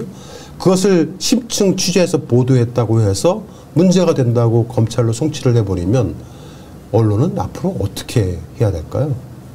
하지 말라는 거죠. 뭐. 아무것도 하지 말라는 것 같습니다. 그냥 받아쓰기만 하라는 거지. 윤준천에게 성접대를 받은 것 같은 고위직 검사들에 대한 여러 정황 증거를 토대로 수사한 검사를 기소해서 재판에 넘긴 윤석열 검찰. 과연 무엇이 정의인지 한번 생각해 볼 필요성이 있을 것 같습니다. 자, 앞서 보여드렸던 김충식의 수첩 속에 윤곽근의 이름이 여러 차례 등장합니다. 윤곽근. 증거입니다. 열린공감TV는 증거로 얘기하죠. 자, 이게 2015년도에 1월달 달력인데요. 네. 여기 서른도 있네요. 서른 위원장도 있고. 네, 서른도 있고요. 여러 사람들이 있고. 제가 김성교도 있네요, 진짜. 김성교도 있네, 진짜. 전 양평 군수이자 국회의원. 윤곽근 써 있죠. 네, 윤곽근이라고 되어 있고요. 어마어마한 사람들의 이름들이 적혀 있었습니다. 네. 이렇게 윤곽근의 이름이 보였고요. 조현재 누굴까? 네. 또 다른 곳에 보면 또 윤곽근. 여기도 이제 윤곽근. 행성군청에도 가고 윤곽근. 모 검사장. 송혜은 검사. 네. 송혜은 검사장. 야. 뭐 이렇게 해서 쭉 재판부터 여기 보면 자유총연맹이라고 되어 있죠. 통일부, 그렇죠. 교육부, 문광부, 자유총연맹. 각종 중고생 현장학습 점검이라고 되어 있죠. 이 사람이 자유총연맹하고 무슨 관계가 있는지는 또 나중에 말씀드리도록 하겠습니다만. 그거 저기 강진구 가보면 또 청담도 가서 술 먹었다고 얘기할 텐데. 또 전화하겠네 이세창 네. 총재한테. 네. 자, 이렇게 여러 차례에 걸쳐서 김충식 씨의 수첩 속에 윤곽근의 이름이 등장을 합니다.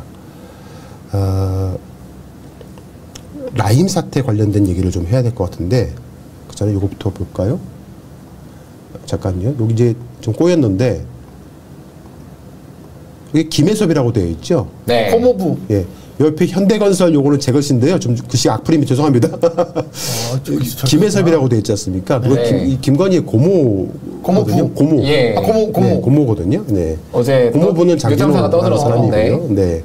요 김혜섭 목사를 자주 만나기 위해서 저희 취재 기자가 접근을 했던 거고 네. 그 관련된 내용을 이제 그 한영숙이라고 그 저랑 악연인. 네, 그 사람한테 이제 연락을 서로 취하기 시작하면서 이성열과 한영숙도 김혜섭 관련돼서 여러 가지 정보를 알고 있는 것 같은데 저희가 취재를 해보니까 내일 제가 따로 정확히 말씀을 드리겠지만은 저희 취재 기자가 이 김혜섭 관련돼서 취재를 할 당시에 김혜섭이가 모으고 있는 자금이 유튜브들한테 흘러가고 있다는 제보를 네. 저희가 받아가지고 네. 취재 중에 있었는데 이때만 하더라도 극우 유튜버들한테만 자금이 흘러간 줄 알았는데 민주진영에도 흘러간 거예요. 그래서 혹시나 저쪽 진영에 그러니까 제가 말씀드린 돈 탐사 진영에 네. 이 자금이 흘러 들어가지 않았을까라고 생각이 돼갖고 취재를 하기 시작을 한 거예요. 그러려면은 이 한영숙을 통해서 한번 노크를 해봤던 거죠. 그러면서 여러 가지 이제 언더커버를 한 것을 가지고 경계심을 풀어야 되니까 녹취를 해갖고 이제 공개를 한 것 같은데요. 문제는 진짜 그 자금이 일부가 보이지 않게 흐르고 있다라는 얘기가 좀 들리고 있어서 좀 더 취재를 해봐야 될 것 같은데 나중에 다 증거를 취합하게 된다면 저희가 보도를 한번 해야 될 것 같습니다. 자, 이제 라임 사태로 넘어가 봅시다. 김학의 사건이 한창 과거 사유에서 재수사 중이었던 2019년 7월에 라임 펀드 사기 사건이 터집니다. 당군 이래 최대의 금융사기로 알려졌던 라임 펀드 사기 사건은 피해 규모만도 무려 1조 6천 원에 이르기도 합니다. 라임 사기 사건을 대놓고 작정하고 사기를 치려한 세력들이 꾸민 사기 사건으로 규정이 되고 있는데요. 라임 사기 사건의 주범은 여러 명입니다. 이제 여러분들 좀 약간 복잡하니까 설명을 잘 들어보시면 재밌기도 하고 따라오기도 편하실 거예요. 모두 주가 조작 세력으로 방귀깨나 끼는 사람들이 다 모여갖고 작정하고 사기를 쳐먹은 사건이 라임 펀드 사기 사건과 옵티머스 펀드 사기 사건인데 인물들이 겹칩니다.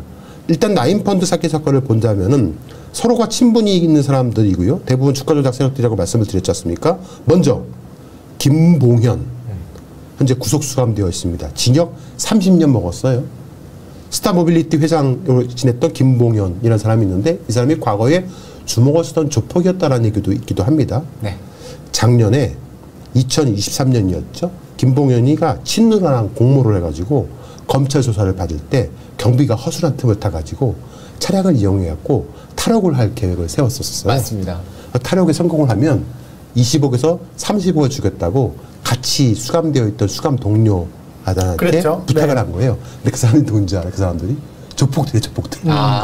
그들한테 이게 부탁을 한 거예요. 근데 결국에는 이게 선수금만 뜯기고 못했죠. 예, 한 수감자가 검찰에 찔렀죠. 꼴린 거예요. 네. 제보를 해버린 거예요. 돈만 받고 뒤통수 맞았네. 뒤통수 난 거예요. 그러는 와중에 같은 그 조폭들 생활했던 사람들이 이 김봉현이가 말한 돈가방 34억이 들어있는 걸 들고 튀어버렸어요. 도망갔어요. 맞아요. 네. 배달 사고. 네. 근데 그래도 그럼에도 불구하고 김봉현은 보석된 적이 있었잖아요. 그러다가 실제 그 뭐지 전자발찌를 끊고 도망간 적도 있었어요. 그러니까 잠시 보석된 상태에서 전자발찌 끊고 도망가서 이거 도대체 공권력이 너무 골 때린 거 아니냐 뭐 이런 얘기가 막 났었죠. 자기가 끊고 간 건지 누가 끊어준 건지 모르겠지만 제발 좀 도망가라 그런 거 있잖아요. 1도. 그래서 1도 뭔지 그렇죠. 아시죠? 그래서 그때 이제 1도, 2부, 300 뭔지 아십니까? 모르세요? 첫 번째는 1도 일단 도망가라. 일단 도망가라. 일단 튀어. 2부 부인? 그쵸. 두 번째 부인하라. 300. 근데 그때부터 이제 돈 세 써서 번째 도망가라. 정관. 네. 백을 쓰든지 도망가라. 백을 써라. 1도, 2부, 300 이란 말이 있습니다. 백과 정관을 쓰란 말이 있는데요. 자, 이때 김봉현은 이미 전자팔찌를 끊고 도주했던 사례도 있다고 말씀을 드렸는데 이 김봉현이 대검찰청 부패범죄특별수사단에서 한동훈 당시 법무부 장관과 같이 일한 적이 있는 대표적인 윤석열 사단 검사 이주영 전 검사를 통해서 당시는 변호사였는데 현직 검사 나이엽, 우효재, 이몽석 등을 룸살롱에서 접대했다는 사건으로 시끄러웠던 적이 있었습니다. 그 유명한 99만 원 세트. 99만 원에 맞췄던. 99만 9천 원. 9천 원. 네, 1,000원 마이너스. 100만 원 넘어가면 김현옥과 유방이 되니까. 계산해 주는. 네. 저거 뭐 이주형, 뭐 나이엽 이런 사람들이 예전에 그때 언제냐 윤석열이 검찰총장 하던 시절에 국정감사 때 같이 목욕하는 사이냐고 막 물어봤어요. 뭐 사우나 좀 같이 했다. 뭐 어쩔래 뭐 이런 문제 답변됐던 기억이 나네요. 네. 그게 이주형이었던 것 같아요. 제 기억으로는. 부기소 세트 99만 원. 그때 그 검사들은 지금 뭐라고 했는지 모르겠는데 당시에 윤석열이가 뭐라고 했냐면 대국민 사과를 하겠다고 했었거든요. 대국민 사과 한 거 들어보신 적 있으십니까? 없습니다. 시청자 여러분 혹시 네. 이 99만 9천 원에 대해서 윤석열이가 무슨 한 번이라도 사과한 내용 들어보신 어떤 집단하고 똑같습니다. 사과 절대 안 합니다. 네.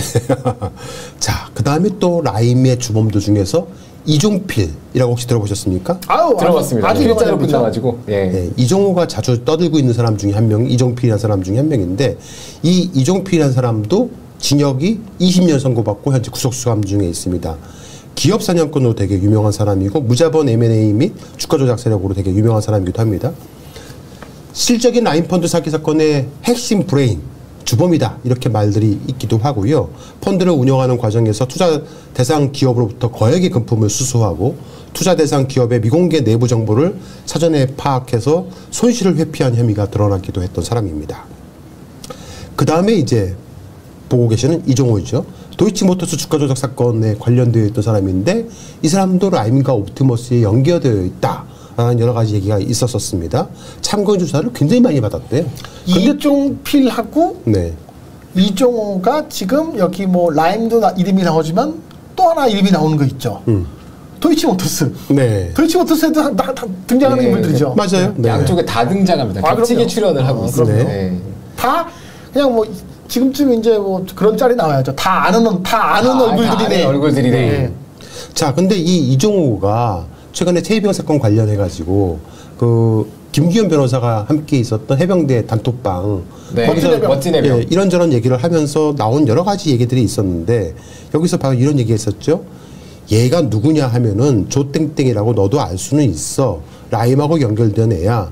지금 삼부토건이 지금 땡땡이 아버지의 회장이거든. 여기서 이 땡땡은 원일. 조원일입니다. 조원일? 네. 조원일이라고 너도 알 수 있어. 그래서 라임하고 연결된 애야.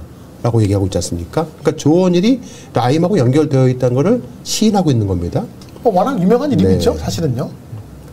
그리고 아버지는 조성옥이고. 조성옥이. 네. 지금 삼부토건이 지금 그 원일이 아버지가 회장이거든 라고 말을 하고 있기도 합니다. 그러면 조원일이 과연 누구냐 한번 생각해 볼 필요가 있을 것 같아서 준비를 했습니다. 자, 조원일은 삼부토건의 전 회장이었던 조성옥입니다.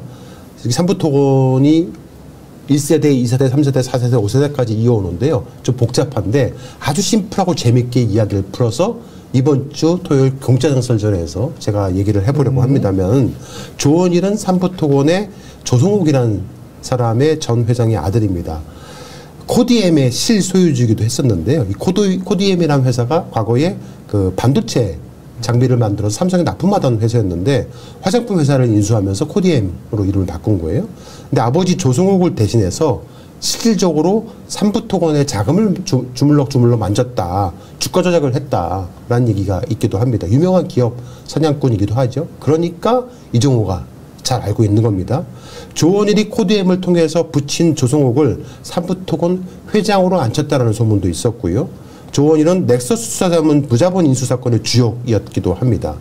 조원일은 라임으로부터 자금을 받아서 유용한 혐의를 받아서 이른바 라임 회장단의 한 명으로 이름이 올리기도 했었고요. 나중에 옵티머스 돈 세탁을 위해서 헌인마을 사업에 삼부토건 직원들을 개발조합원으로 위장시켜서 그랬죠. 들여버렸던 주범이기도 합니다. 토객이. 옵티머스 돈 세탁 자금 중에서 일부가 상상인 저축은행 등으로 금융기관을 통해서 헌인마을 도시개발 사업 조합원들을 매수하는 데 쓰이기도 했었습니다. 자, 조원일은 또 다른 무자본 M&A 및 주가 조작 선수 이인광과 함께 에스모라는 회사를 무자본 인수를 합니다. 이 일로 조원일은 징역 20년을 선고받고 현재 구속 수감 중에 있습니다. 20년은 항소심에서 받은 거예요. 2017년 6월에 루트원 투자조합이라는 것을 설립을 해서 자동차 부품을 생산하는 코스닥 상장사 에스모를 무자본 M&A 방식으로 인수를 합니다. 이후 2018년에 이 조합이 보유하던 에스모 주식 1,584만여 주를 라임펀드에 787억 원에 팔고 조 씨는 577억 원 가량의 부당이득을 취득을 한 겁니다. 이후 에스모 주가가 급락을 하게 됐고 에스모에 투자한 라임과 그 투자자들은 대부분 투자자금을 잃어버렸습니다. 라임 사태 논란이 되자 잠적했던 이 조원일 씨가 지난 2022년 3월 말에 경찰에 체포돼서 구속이 됐던 겁니다. 자, 다음은 누구냐? 이인광도 똑같이 무자본 M&A 및 주가 조작 선수이기도 합니다. 그 이전에는 연예인 매니저였죠? 네, 이따가 말씀드리겠는데요. 네. 라임 자산 운용 펀드 자금 1,300억 원을 동원을 해서 에스모 등 상장사를 잇따라 인수한 후에 주가 조작을 벌이고 회사 자금을 횡령한 혐의를 받고 있었습니다. 에스모 회장이 도피를 했어요. 도망갔습니다. 라임 사태가 터지자. 무려 4년이나 잘 도망쳐 다녔어요. 왜 검찰이 안 잡았던 거예요? 못 잡았던 거예요. 4년이면 안 잡았다고 보는 게 합리적일 것 같습니다. 그러다가 갑자기 프랑스에서 검거가 됐어요. 보시는 것 같이. 이제 잡아야 되는. 프랑스에서 검거가 됐는데 이상하게 갑자기 프랑스에서 이 사람을 보석으로 풀어줘요. 풀어줘갖고 지금 국내 송환이 불투명한 상황이라고 합니다. 물론 그 주거지 제한으로 해가지고 여권도 뺏고 하긴 했다고 해요. 이 검찰이 신속하게 국내 송환을 했다고 한다면은 우리나라로 송환될 수 있었는데 검찰이 늦장을 피우기 시작을 한 거예요. 송환을 빨리 해가야 되는데 안 하니까 이 와중에 이인광이 보석금을 내버립니다. 프랑스에다가. 그러니까 보석금을 받은 프랑스는 우리나라하고 상관없는 일이야 라고 해서 풀어줘 버린 거예요. 검찰이 안 잡은 걸까요? 못 잡은 걸까요? 왜 안 잡고 있을까? 돈 받은 사람들이 많이 나올 테니까. 네. 그러니까. 이 이인광과 주가 조작 세력들은 검찰, 경찰과 인맥들이 어마어마하게 형성되어 있는 걸로 추정이 됩니다. 대표적인 인물이 윤갑근이죠. 윤석열이라는 썰들이 있습니다. 자, 윤곽근이 라인펀드 사기 사건 관련해서 우리은행 재판매 연기를 요청을 했다는 이유로 2억 2천만 원을 수수했다라고 해서 혐의가 기소가 된 거예요. 그렇죠. 그런데 이게 무죄가 됐습니다. 근데 무죄가 확정된 이유가 참 가관이에요. 중대한 쟁점은 이런 행위가 정당한 법률 업무였는지, 이 사람이 변호사였잖아요. 그렇죠. 아니면 비윤리적 로비였는지를 판단하는 판결이었는데 1심에서는 윤곽근이가 우리은행장과의 만남을 통해서 라인펀드의 재판매를 요청하고 그 대가로 돈을 수수했다라고 혐의를 인정해가지고 구속을 시켜버렸습니다. 맞아요. 징역 3년을 때려버렸어요. 네. 그랬는데 2심이 갑자기 합법적인 법률 업무였다. 변호사로서 해야 할 일을 한 것뿐이다라고 무죄를 선고를 해준 겁니다. 무려 370일간의 수감 생활을 했다라고 자기는 주장을 하면서 형사보상을 청구할 방침이라는 거예요. 국가에다 대고. 이게 과연 범죄일지, 단순한 합법적 변호사 법률 행위일지 좀 알아볼 필요가 있을 것 같아요. 저 행위로 인해서 라인펀드 우리은행에서의 그 위탁 업무가 더 계속 이어지면서 피해액이 늘어난 거거든요, 사실은요. 네. 근데 그거를 책임이 없다? 아유, 정말. 예. 자, 이게 과연 합법적 변호사의 법률 행위였을지 아니면 청탁을 받은 건지 한번 여러분들 잘 들어보시기 바랍니다. 우리은행은 라임자산운용이 펀드 환매 중단을 선언하기 몇 달 전인 2019년 3월에 라인펀드 폰지 사기에 대해서 내부적으로 알고 있었습니다. 더욱이 메트로폴리탄의 계열사인 테트라건설이 유령 회사였다는 점도 눈으로 직접 확인한 상태였습니다. 당시 우리은행은 내부적으로 라임자산운용의 폰지 사기를 인지하고 있었음에도 불구하고 윤곽근의 로비로 인해서 대화를 하고 재판매를 허가해줘 버린 거예요.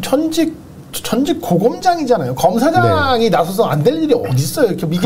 이게 예를 들어서 무슨 뭐 그냥 법률적으로 문제가 없다는 건 사실상 개런티한 거나 다름없는데. 자, 이렇게 대법원에서 무죄를 때려주니까 윤곽근은 신났죠. 22대 총선에 출마를 서두르기 시작을 했어요. 그랬죠. 네. 청주 상당구 지역구에 도전을 했습니다. 네. 근데 이 국민의힘 정호택한테 밀려버린 거예요. 네. 경선에서 탈락을 했어요. 경선에서. 근데 정호택도 날라갔습니다. 공교롭게도 돈봉투 수수 의혹 사건으로 낙마를 해버렸고. 네. 거기가 저기 민주당은 이번에 그래서 이 사람이 됐어요. 예. 이강일 씨라는 사람이 됐어요. 그렇죠. 최종적으로. 근데 이강일이라는 사람이 노영민과 함께 경선을 붙었잖아요. 근데 그 노영민 관련해서 당시 열린공감TV에서 보도를 했거든요. 맞습니다. 그래서 이강일 이분이 됐어요. 저 사람은, 경선에서. 저 양반은 여기 열린공감에 뭐 감사해야 됩니다. 과자라도 아무 연락도 없습니다. 네, 과자라도 한 통의 연락도 없는데요. 네. 노영민을 막기 위해서 그러니까 네. 최근 그 화제가 된 정봉주 유튜버들, 작은 유튜버들이 정봉주 안 돼 이거처럼 거의 이때는 열린공감 TV가 이제 뭐 노영민 이거 시작을 해놓고서 이게 이제 그냥 된 건데. 그래서 당시 취재할 때 뭐가 떠올랐냐면 쇼트트랙에서 꼴찌로 가고 있는데 앞에 3명이 다 넘어지는 다 자기들끼리 넘어져갖고 4등이 들어온 거야 그냥 2등이. 노영민, 정우택 그리고 지금 윤갑근까지를 다 자격을 잃으면서 지려성 같은 멤버들이 다 그냥 서로 엉켜갖고 다 쓰러진 거야 그냥 다. 맞습니다. 네. 대박이네 진짜. 관원이 좀 있었던 분인 것 같긴 한데. 될 사람은 된다. 조상이 저기 뭐 임진왜란 때 거북선의 수군이었나 보네. 어쨌든 저는 개인적으로 노영민 관련돼서 보도를 했다는 이유로 노영민으로부터 민형사 소송을 당했어요. 아, 지금 그 상태인가요, 네. 또? 그래서 제가 현재 형사상으로도 민사상으로도 변호사를 써서 어렵게 현재 또 꾸려가면서 재판을 받고 있습니다. 이강일 민주당 의원이 됐죠. 네. 그런데 이분한테 뭐 연락 한 통 없어요. 연락이 뭐, 네. 또 저는 고소를 당해서 지금 재판을 받고 있다는 점 말씀을 드리겠습니다. 네. 그렇다고 해서 제가 이분한테 드러나는 소리라는 건 아닙니다. 오면 또 네. 문제가 됩니다. 네. 자, 윤곽근은 나임 사기 연루 의혹으로 문재인 정부 시절인 2020년 12월에 구속이 됐다가 1년 넘게 구속 수감되어 있다가 무죄가 대법원에서 확정이 된 것이 윤석열 정권 때입니다. 공교롭게도 문재인 정권 때는 수감이 됐는데 윤석열 정권 때 무죄가 확정이 돼서 풀려 나온 거예요. 왜 그럴까? 같은 파평윤 씨예요. 파평윤 씨. 네, 같은 파평윤 씨고 앞서 말씀드린 것처럼 윤곽근이 대구 고검장 시절에 윤석열과 함께 근무했던 겁니다. 아유, 얼마나 사이가 끈적끈적하겠어요, 대구. 그렇죠. 놀기도 좋고. 윤곽근은 사법연수원 19기 64년생이고요. 윤석열은 60년생 23기입니다. 나이는 윤석열이 많지만 네. 그렇죠. 기수는 윤곽근. 나이는 4살 많지만 기수는 윤곽근이 4기 높습니다. 네. 자, 그리고 아까 이인광 말씀드렸죠? 현재 프랑스에서 잘 먹고 잘 사고 있는 이인광.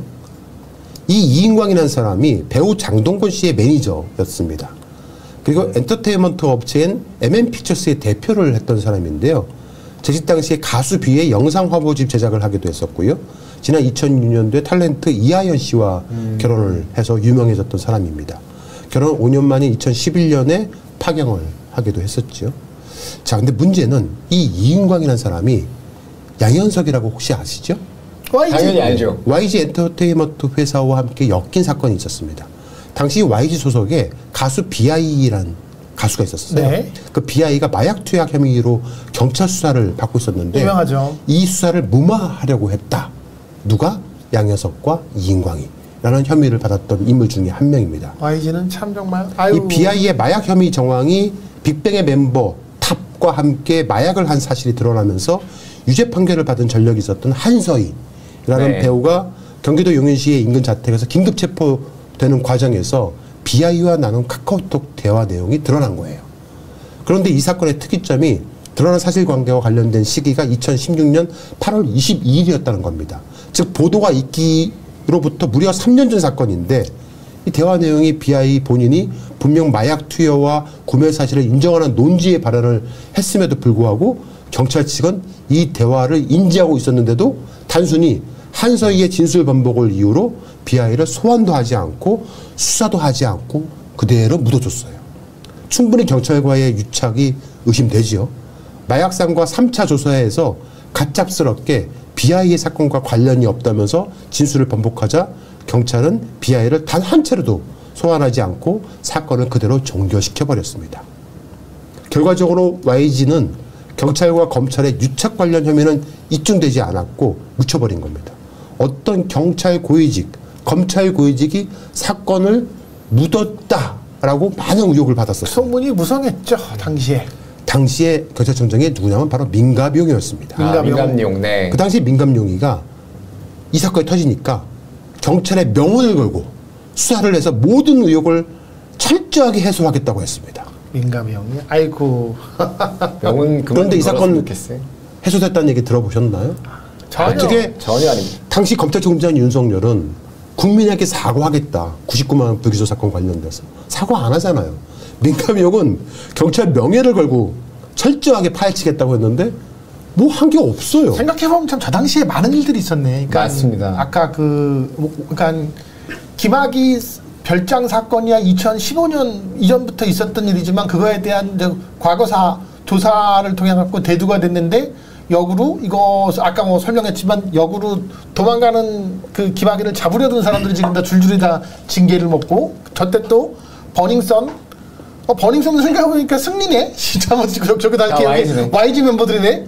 그거 있지. 여기에 또 지금 마약 사건에 여기에 네. 무슨 뭐 이 고위 검찰까지 그래서 당시에 이제 뭐 YG와 YG 뭐 측과 검찰 측이 매우 가깝다라는 여러 썰들은 세간의 어떤 평들은 많긴 많았습니다. 제대로 수사를 하지 않으니까 문제가 없어요. 대한민국은 경찰이 수사하지 않으면 검찰이 기소 못합니다.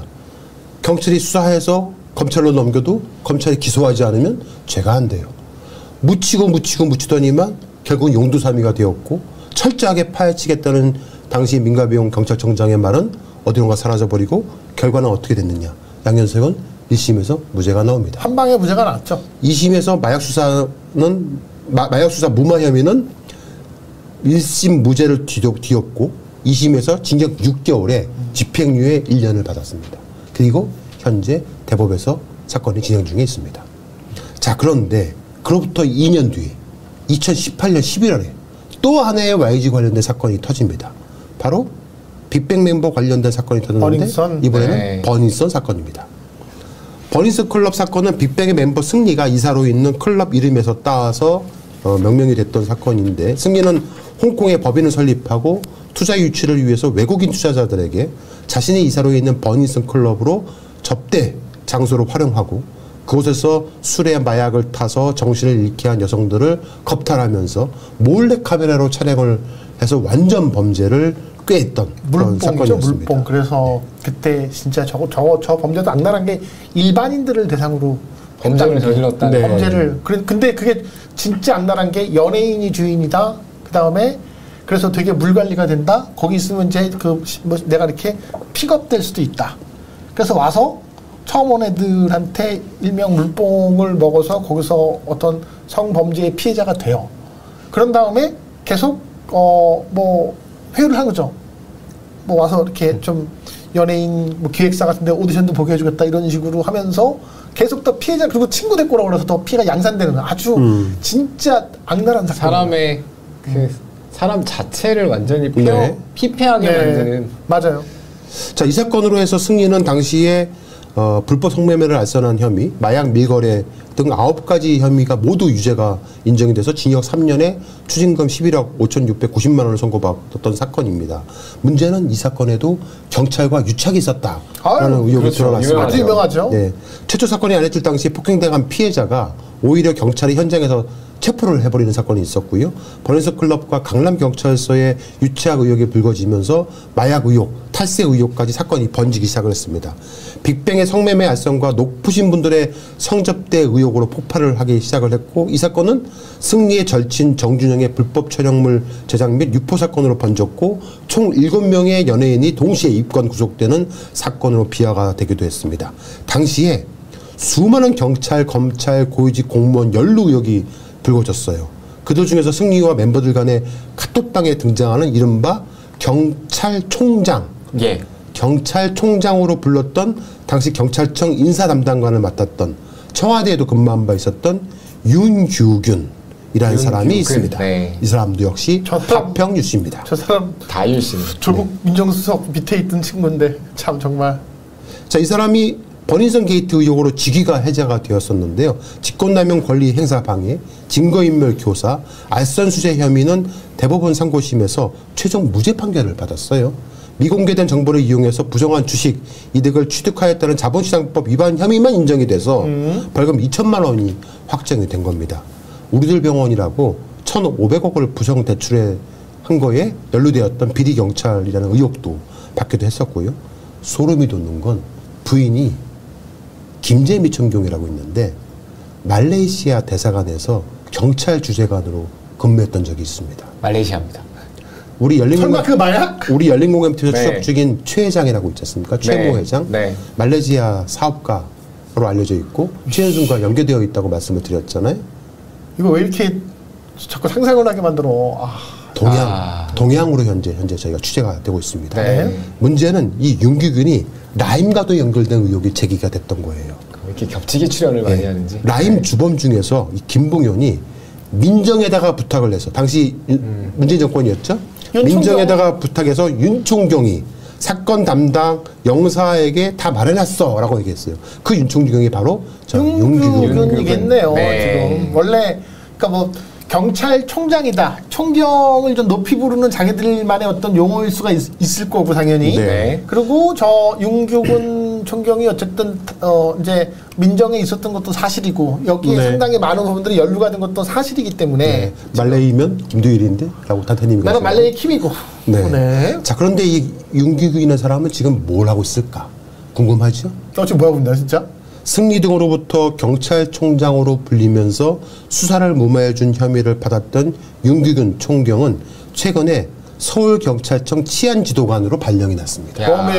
아직도 경찰에 있는 거야? 네. 야, 안 잘리고. 올해 2월부터 서울의 중심 관소 중에 하나인 송파경찰서에 범죄예방대응과에서 과장으로 일하고 있다가 송파. 예, 최근에 서울경찰청으로 발령을 받은 겁니다. 서울경찰청이면 진짜 그거는 인사도 아무나 볼 수 없는 지역인데. 근데 여기에 또 한직이라고 자기들끼리 얘기하고 있긴 해요. 아니, 이게 뭔 한직이야. 서울경찰청인데 무슨 서울중앙지검의 한직이니까 무슨. 자, 문제는 이 윤규균 그의 이름도 이 김충식의 수첩에 등장합니다. 진짜? 그렇죠. 다 나옵니다. 윤갑근뿐만 아니라 윤규근도? 진짜네? 점심. 네, 윤규근 점심이라고 적혀 있지요. 상당히 더운 날이었던 대서. 와, 엄청난 더위란 뜻인데. 이게 2016년도에 김충식이 쓰던 연세대 다이어리에 7월 22일 날 22일, 점심 약속으로 되어 있는데요. 동명이인지는 모르겠어요. 근데 윤규근 점심이라고 이름이 흔한 이름은 아니죠. 윤규근이 그렇죠. 김동일만큼이나 흔한 이름도 아닌데 정천수는 흔한 이름이긴 하다. 자, 그리고 또 한 명의 파평윤 씨가 있습니다. 바로 윤남근 전 판사. 윤남근은 또 저거야말로 충식이 형이랑 진짜 아주 매우 끈적끈적한. 네. 저 열린검 TV에서 여러 차례 보도를 했던 특종 보도를 했던. 네. 그리고 우리 서 기자한테 좀 모른다고. 도가 지나치면은 법적 조치를 하겠다고 했는데 했어요? 아직까지 법적 조치를 안 하고 있는 번호가 없어졌더라고요. 아, 그래요? 예. 김충식 수첩에 여러 차례 등장하고 있는. 네, 번호가 문자가 안 가요. 없는 번호라고. 그러면은 그건 핸드폰 번호를 지금 날린 건데? 그렇죠. 이게 보시면 윤남근 전 판사에 대한 그 내용이 여기 보시면 최강식 장관, 문광부 이명박, 원로 지식인 플랫폼 총무 윤남근, 총무 윤남근이 써 있죠. 이분이 2000년대 초반에 정대택 선생님과 최은순 씨 간 소송의 재판장이었잖아요. 그랬죠. 네. 그래서 완전히 최은순의 손을 들어준 다음에 2007년 5월에 23억 원이 김충식에게 보내줍니다. 그렇죠. 네. 그것은 이제 땅을 샀다는 얘기잖아요. 땅을 샀죠. 그래서 이거는 재판장이 그 피고인과 거래를 한 건데 소송 당사자와 우연이라고 지금 우연이라고 하고 있고 아무도 안 받아 쓰고 있습니다. 김충식의 수첩 중 열 몇 건이 넘죠. 이 열 몇 건이 넘는 수첩 중에서 또 윤남근이 등장합니다. 여기 보시면 여러 사람들의 이름이 있는데 한명광, 안병정 이런 사람들은 다 고위직 경찰들이에요. 네. 이숙희, 윤남근 있죠. 권도엽 누군지 아시죠? 그 건설노동부 장관이죠. 네. 신성식 전 검사도 있습니다. 네, 저랑 통화했던. 네, 이영진 이재치. 네. 여기 고소하겠다고 했던. 네. 여기 윤남근이라고 되어 있는 뒤쪽에 마킹되어 있는 전화번호로 저희 서정필 기자가 전화를 했던 거였죠. 맞습니다. 딱 받더라고요. 네. 김충식은 잘 모른다. 네. 그러니까 김충식 씨는 이렇게 열심히 수첩에 적고 있는데 대상자한테 전화하면은 다 모른대요. 주소까지. 저 주소는 집인가요? 아마도 그런 것으로 보입니다. 맞습니다. 주소 아파트 3층 정가 보네. 열린검 TV에서도 그 당시에 보도를 통해서 말씀을 드렸지만은 김충식 씨의 계좌로 윤남근과 윤남근의 처 고영란 씨의 이름 등으로 무려 23억을 송금합니다. 송금 내역서를 다시 한번 볼까요? 여기 보시면 예금 거래 내역서에 김충식이라고 써 있고 보시면 고영란, 윤남근 해고 쭉 보내죠. 무려 23억을 보냅니다. 어마어마한 돈들을 보내는 거예요. 그런데 잘 모르는 사이다. 잘 모르는 사이한테 무려 23억이라는 거액을 저렇게 보내줄 수 있는지는 모르겠어요. 법조인이라는 자가. 이게 진보 쪽에서 이런 일 터졌으면 난리가 났을 텐데. 난리 나는 정도가 아니고 그냥 발칵 뒤집히겠죠. 그렇죠. 23억이 아니라 2,300만 원만 받아도 난리가 날 텐데. 23억 가도 조용합니다. 아유. 자, 제가 지금부터 드리는 말씀 잘 들어보십시오. 지금부터는 추리입니다. 라인펀드 사기 사건 관련해서 로비 의혹을 받았던 윤갑근 전 대구고검장. 결국 최종적으로 무죄를 받았어요. 무죄 받은 이유는 아까 제가 말씀을 드렸지 않습니까? 이 사람이 한때 방산비리 합동수사팀의 팀장을 한 적이 있어요. 검찰에서. 네. 그때 이 사람이 관세청과 관시를 맺습니다. 또 거기까지 가는군요. 네. 관세청과 관시를 맺어요. 대검찰청 반부패 수사부에 있었을 때 합동비리 수사단을 만들었는데 정예위원 105명을 만들었는데 검찰은 국방부, 경찰청, 국세청, 관세청, 금융감독원, 예금보험공사와 합수단을 구성을 합니다. 이때 관세청과 관시를 맺습니다. 그리고 라임을 덮은 사람들이 여러 명이 있다고 말씀드렸잖아요. 그중에 대표적인 인물들이 바로 윤석헌 금융감독원장이 있고 윤종원 IBK 기업은행장이 있습니다. 모두 다 파평 유씨입니다. 바로 윤석열과 같은 파평 유씨들이에요. 라임 관련 사건을 은폐, 축소, 무마해진 고위직 대부분이 공교롭게도 파평 유씨들입니다. 할 말이 없다. 이건 진짜 뭐 다 너무 많이 나오네요. 네.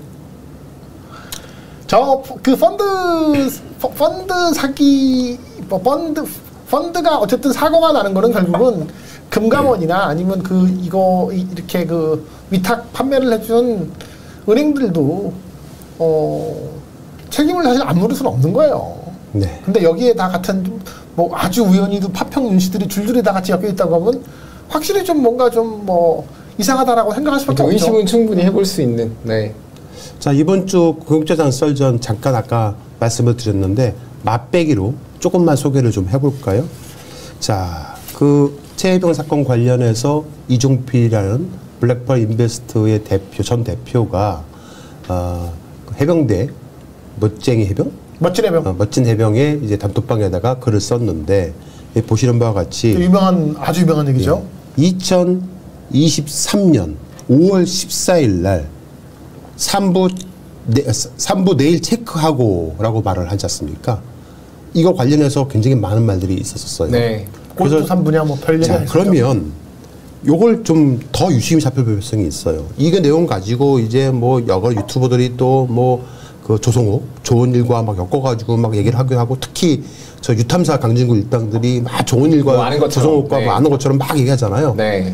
2023년 5월 14일 이 당시에 조성옥과 조은일은 삼부통합과 전혀 관계가 없습니다. 네, 없습니다. 네, 전혀 관계가 없어요.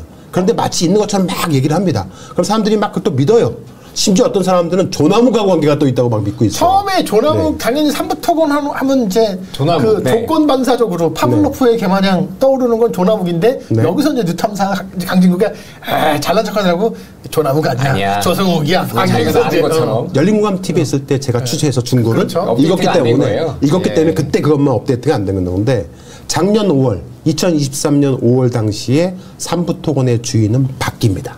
조성욱 회장도 좋은 일도 아니었습니다. 김건희와 삼부토건에 대한 연계성을 이번 주 토요일 국제전 썰전에서 알려주겠습니다. 자, 마무리를 좀 하겠는데요. 윤석열의 검찰 사단에는 많은 인맥이 형성되어 있습니다. 그 중에 또 한 명의 의심스러운 사람이 제 레이더에 걸렸어요. 파평윤 씨예요? 또 설마? 아니요, 이번에는 김 씨인데요. 김 씨예요?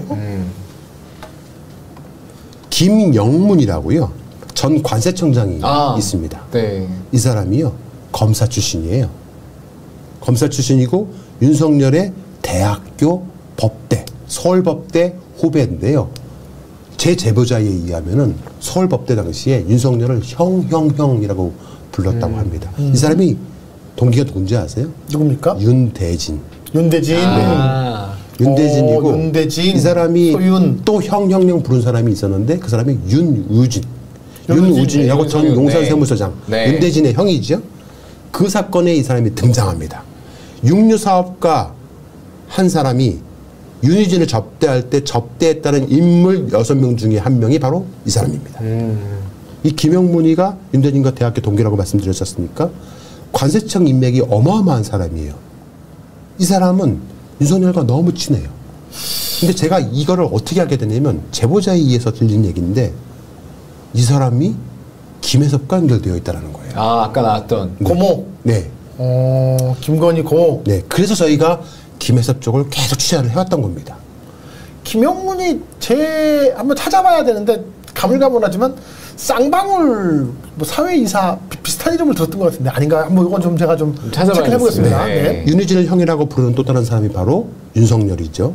자, 그런데 최근에 우리 그 관세청 수사 외압 사건으로 많이 이름이 오르내리는 경찰 중에 관부 한 명이 조병로라고 혹시 들어보셨어요? 조병로 있죠. 이 사람이 2021년에 인천경찰청 공안경찰단장으로 취임을 합니다. 당시 2021년에 인천 관세청장이 누군지 아십니까? 최능한한 사람이에요. 이 최능한 사람인데 이 사람이 우리가 취재 중인 최 회장과 연계되어 있는 걸로 보이는 사람입니다. 바로 충남 보훈 출신이에요. 최 회장이 충남 보훈 출신이거든요. 그 말레이시아가요? 네네. 진짜 재밌는 거는요. 윤희근 경찰청장, 현 대한민국 경찰청장. 이분도 근입니다. 네. 윤희근 경찰청장이 파평윤 씨의 충청북도 청원군 미원면 구방리에 있는 미원중학교 출신이에요. 예. 그런데 윤곽근이가 똑같은 미원중학교 출신입니다. 같은 청주시 상당군 미원면. 윤곽근은 64년생, 윤희근은 68년생. 물론 약간 뭐 연차는 있지만 같은 미원중학교, 같은 고향 동양 출신입니다. 같은 파평민 씨. 왜 윤석열이가 이런 사람들을 요직에 앉혔는지를 여러분들이 아셔야 한다는 거예요. 윤석열은 파평윤 씨죠. 학연, 지연. 이제는 종춘회까지 하네. 네, 검사 출신, 중암고 출신, 파평윤 씨, 부친 고향 출신, 대학교 등 마구잡이로 기용 중했습니다. 대부분 김충식의 수첩에 적혀있는 사람들 명단입니다. 그래서 용산은 김충식의 사람이 드러나면 안 됩니다. 절대 안 되는 거예요. 우리가 아무리 증거를 가지고 열린공감투 떠들어도 그냥 무시하는 겁니다. 문제는 이 수첩 속에는 그 사람들만 있는 게 아니에요. 재계 사람들, 정치계가 아니고요. 재계, 언론계 어마어마한 사람들이 있습니다. 그러니까 다들 쉬쉬쉬 하는 거예요. 드러나면 안 되는 거예요. 근자 돌림, 파평윤 씨. 윤남근, 윤희근, 윤규근, 윤갑근. 야, 다 근자. 예, 뭐 학렬자를 뭐 뒷자를 학렬자로 쓰는 것도 좀 희한하긴 하지만 어쨌든 도대체 왜 김충식이가 이들한테 어떤 형태를 어떠한 썰을 풀어서 접근을 했을까 정말 궁금했어요. 이들하고는 김충식하고는 공통분모가 없는데 접점이 없으니까 찾아냈습니다. 대단하십니다. 김충식의 아버지가 파평윤 씨 집안 집성촌에서 살았습니다. 아, 살았다고요? 네. 그렇지, 윤 씨가 아닌데도 살 수 있는 거네. 살고 있으면서 엄청난 파평윤 씨들과 인맥을 구축해 왔다고 거예요. 있으니까. 네. 충분히 김충식 씨는 이걸 가지고 지연을, 혈안을, 인맥들을 맺어갈 수 있었던 걸로 보입니다. 능력자는 능력자네. 충식이 형 진짜. 대단한. 이분 볼 때마다 한 사람의 경력이라고는 도저히 믿을 수가 없습니다. 저 사람이야말로 진정한 능력자야. 대단합니다. 윤석열보다 훨씬 더 능력이 뛰어나. 네. 용산은, 윤석열은, 김건희는 또 최은수는 절대로 드러나면 안 되는 사람이 바로 김충식입니다. 저 사람이죠. 네. 저 사람입니다. 우리 열린광TV에서 아무리 떠들어도 어떤 언론도 받아주지 않고 있는 김충식을 여러분들 세상에 널리 공유해 주시고 알려주시기 바랍니다. 자, 끝으로 한 말씀 하시겠습니까? 계속 똑같은 얘기를 매주 하게 되는데 어딘가에서 만날 거라는 예측이 계속되고 있습니다. 너무 겹치기 출연을 많이 하고요. 우리가 알고 있는 다른 사건이라고 보였던 것들이 모두 하나의 지점으로 모이지 않을까. 그렇게 한 주 한 주 보내고 있습니다. 네, 작가님. 파평윤 씨, 윤 씨와 근으로 끝나는 4명의 인물에 대한 것들이 한 수첩에 나왔다는 것도 굉장히 흥미롭습니다. 아주 너무나 지금 우리가 모르는 이 이면에 많은 일들이 벌어지고 있다. 그것을 하나하나 더 우리는 지금 찾아가는 과정에 있다라는 말씀을 드리고 싶네요. 또 최근에 열린광TV로 여러 가지 유의미한 제보들이 들어오고 있는데 그중에서 제가 좀 눈여겨보고 있는 제보가 뭐냐면 윤석열로 이루어져 있는 학연, 지연, 혈안들과 공통분모점들이 있어요. 그 공통분모점을 쭉 찾아가 보니까 과거 문재인 정권에 연결되어 있는 사람들도 한 명 한 명 보이기 시작을 하는 거예요. 그 중에 대표적인 인물이 한때 민주진보 진영에서 약 90% 이상의 지지율을 받았던 사람. 이낙연이라는 사람. 그 사람이 국무총리를 할 당시에 당시 야당이었던 국민의힘은 이낙연 관련돼서는 말 한마디 제대로 하지 못했던 적이 있어요. 아마 여러분들 기억하실 거예요. 아니 당시 문재인 정부의 장차관들은 다 손가락질을 받고 욕을 먹고 난리도 아니었지 않습니까? 당시 야당들로부터. 근데 이상하게 이낙연한테는 한마디도 말도 못해요. 야당뿐만 아니라 언론까지도. 왜 그랬을까? 되게 궁금한 거죠. 그때 열린공감TV하고 김규 작가하고 같이 방송을 하면서 저희가 이낙연을 깠다고 해서 열린공감TV 구독자가 5만 명이 빠지고요. 열린공감TV 이상한 곳이야. 그렇죠. 예, 그런 말을 들었었거든요. 그때 윤석열이 막 검찰총장이 될 때에 우리가 윤석열을 깠잖아요. 그걸 가지고 열린공감TV 이상한 곳이야. 왜냐면 당시에 윤석열을 지지하는 사람들이 80, 90%였거든요. 지금 그들만의 리그란 말이 있습니다. 그들만의 리그에 속해 있는 이너서클에 들어와 있는 사람들이 반드시 다음 대선에 대통령 후보로 나오면 안 되는 사람이 한 명 있습니다. 제거해야 됩니다. 근데 그 사람을 제거하기 위해서는 지금의 여당, 국민의힘 그 세력만으로는 부족하다는 거예요. 그래서 이들이 세력을 좀 더 확장을 했는데 말씀드렸던 이낙연과 함께 있었던 세력 중에 일부가 최근 경기지사 캠프 쪽으로 들어가기 시작을 했습니다. 김동연? 네. 그렇죠. 약간 아주 약간 이겼잖아요. 응원했는데 요새는 좀 후회하고 있습니다. 행보가. 윤석열을 통하는 학연, 지연, 혈연, 인맥들은 유튜브계에도 진출하고 있습니다. 아이고, 저기 너무 많네. 제가 이제 팩트로 증거들을 찾아내면은 정말 목숨 걸고 한번 싸워볼 생각이 있는데 여러분들도 이름만 들으면 알만한 대형 유튜버들도 들어가 있습니다. 새로운 뉴스입니까? 네. 우리 계속 싸워야 되네요. 네. 1년 동안 힘들었는데. 저는 고립당하더라도 진영보다 진실이 중요합니다. 자, 여기까지 하도록 하겠습니다. 두 분 수고하셨고요. 네. 시청자 여러분 안녕히 주무시기 바랍니다. 네, 감사합니다.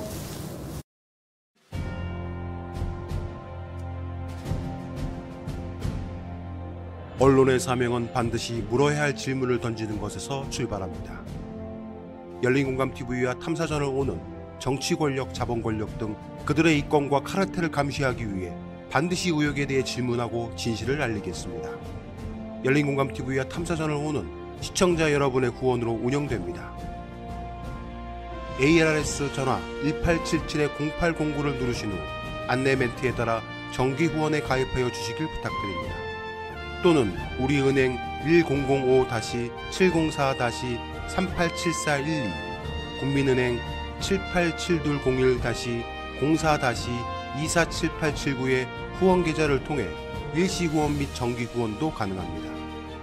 그리고 안내에 따라 해피나눔의 필수 항목이라고 붉은 글씨로 되어 있는 것 등에 기입하여 원하는 금액을 입력한 후 서명하여 신청하기 버튼을 클릭해 주시기 바랍니다.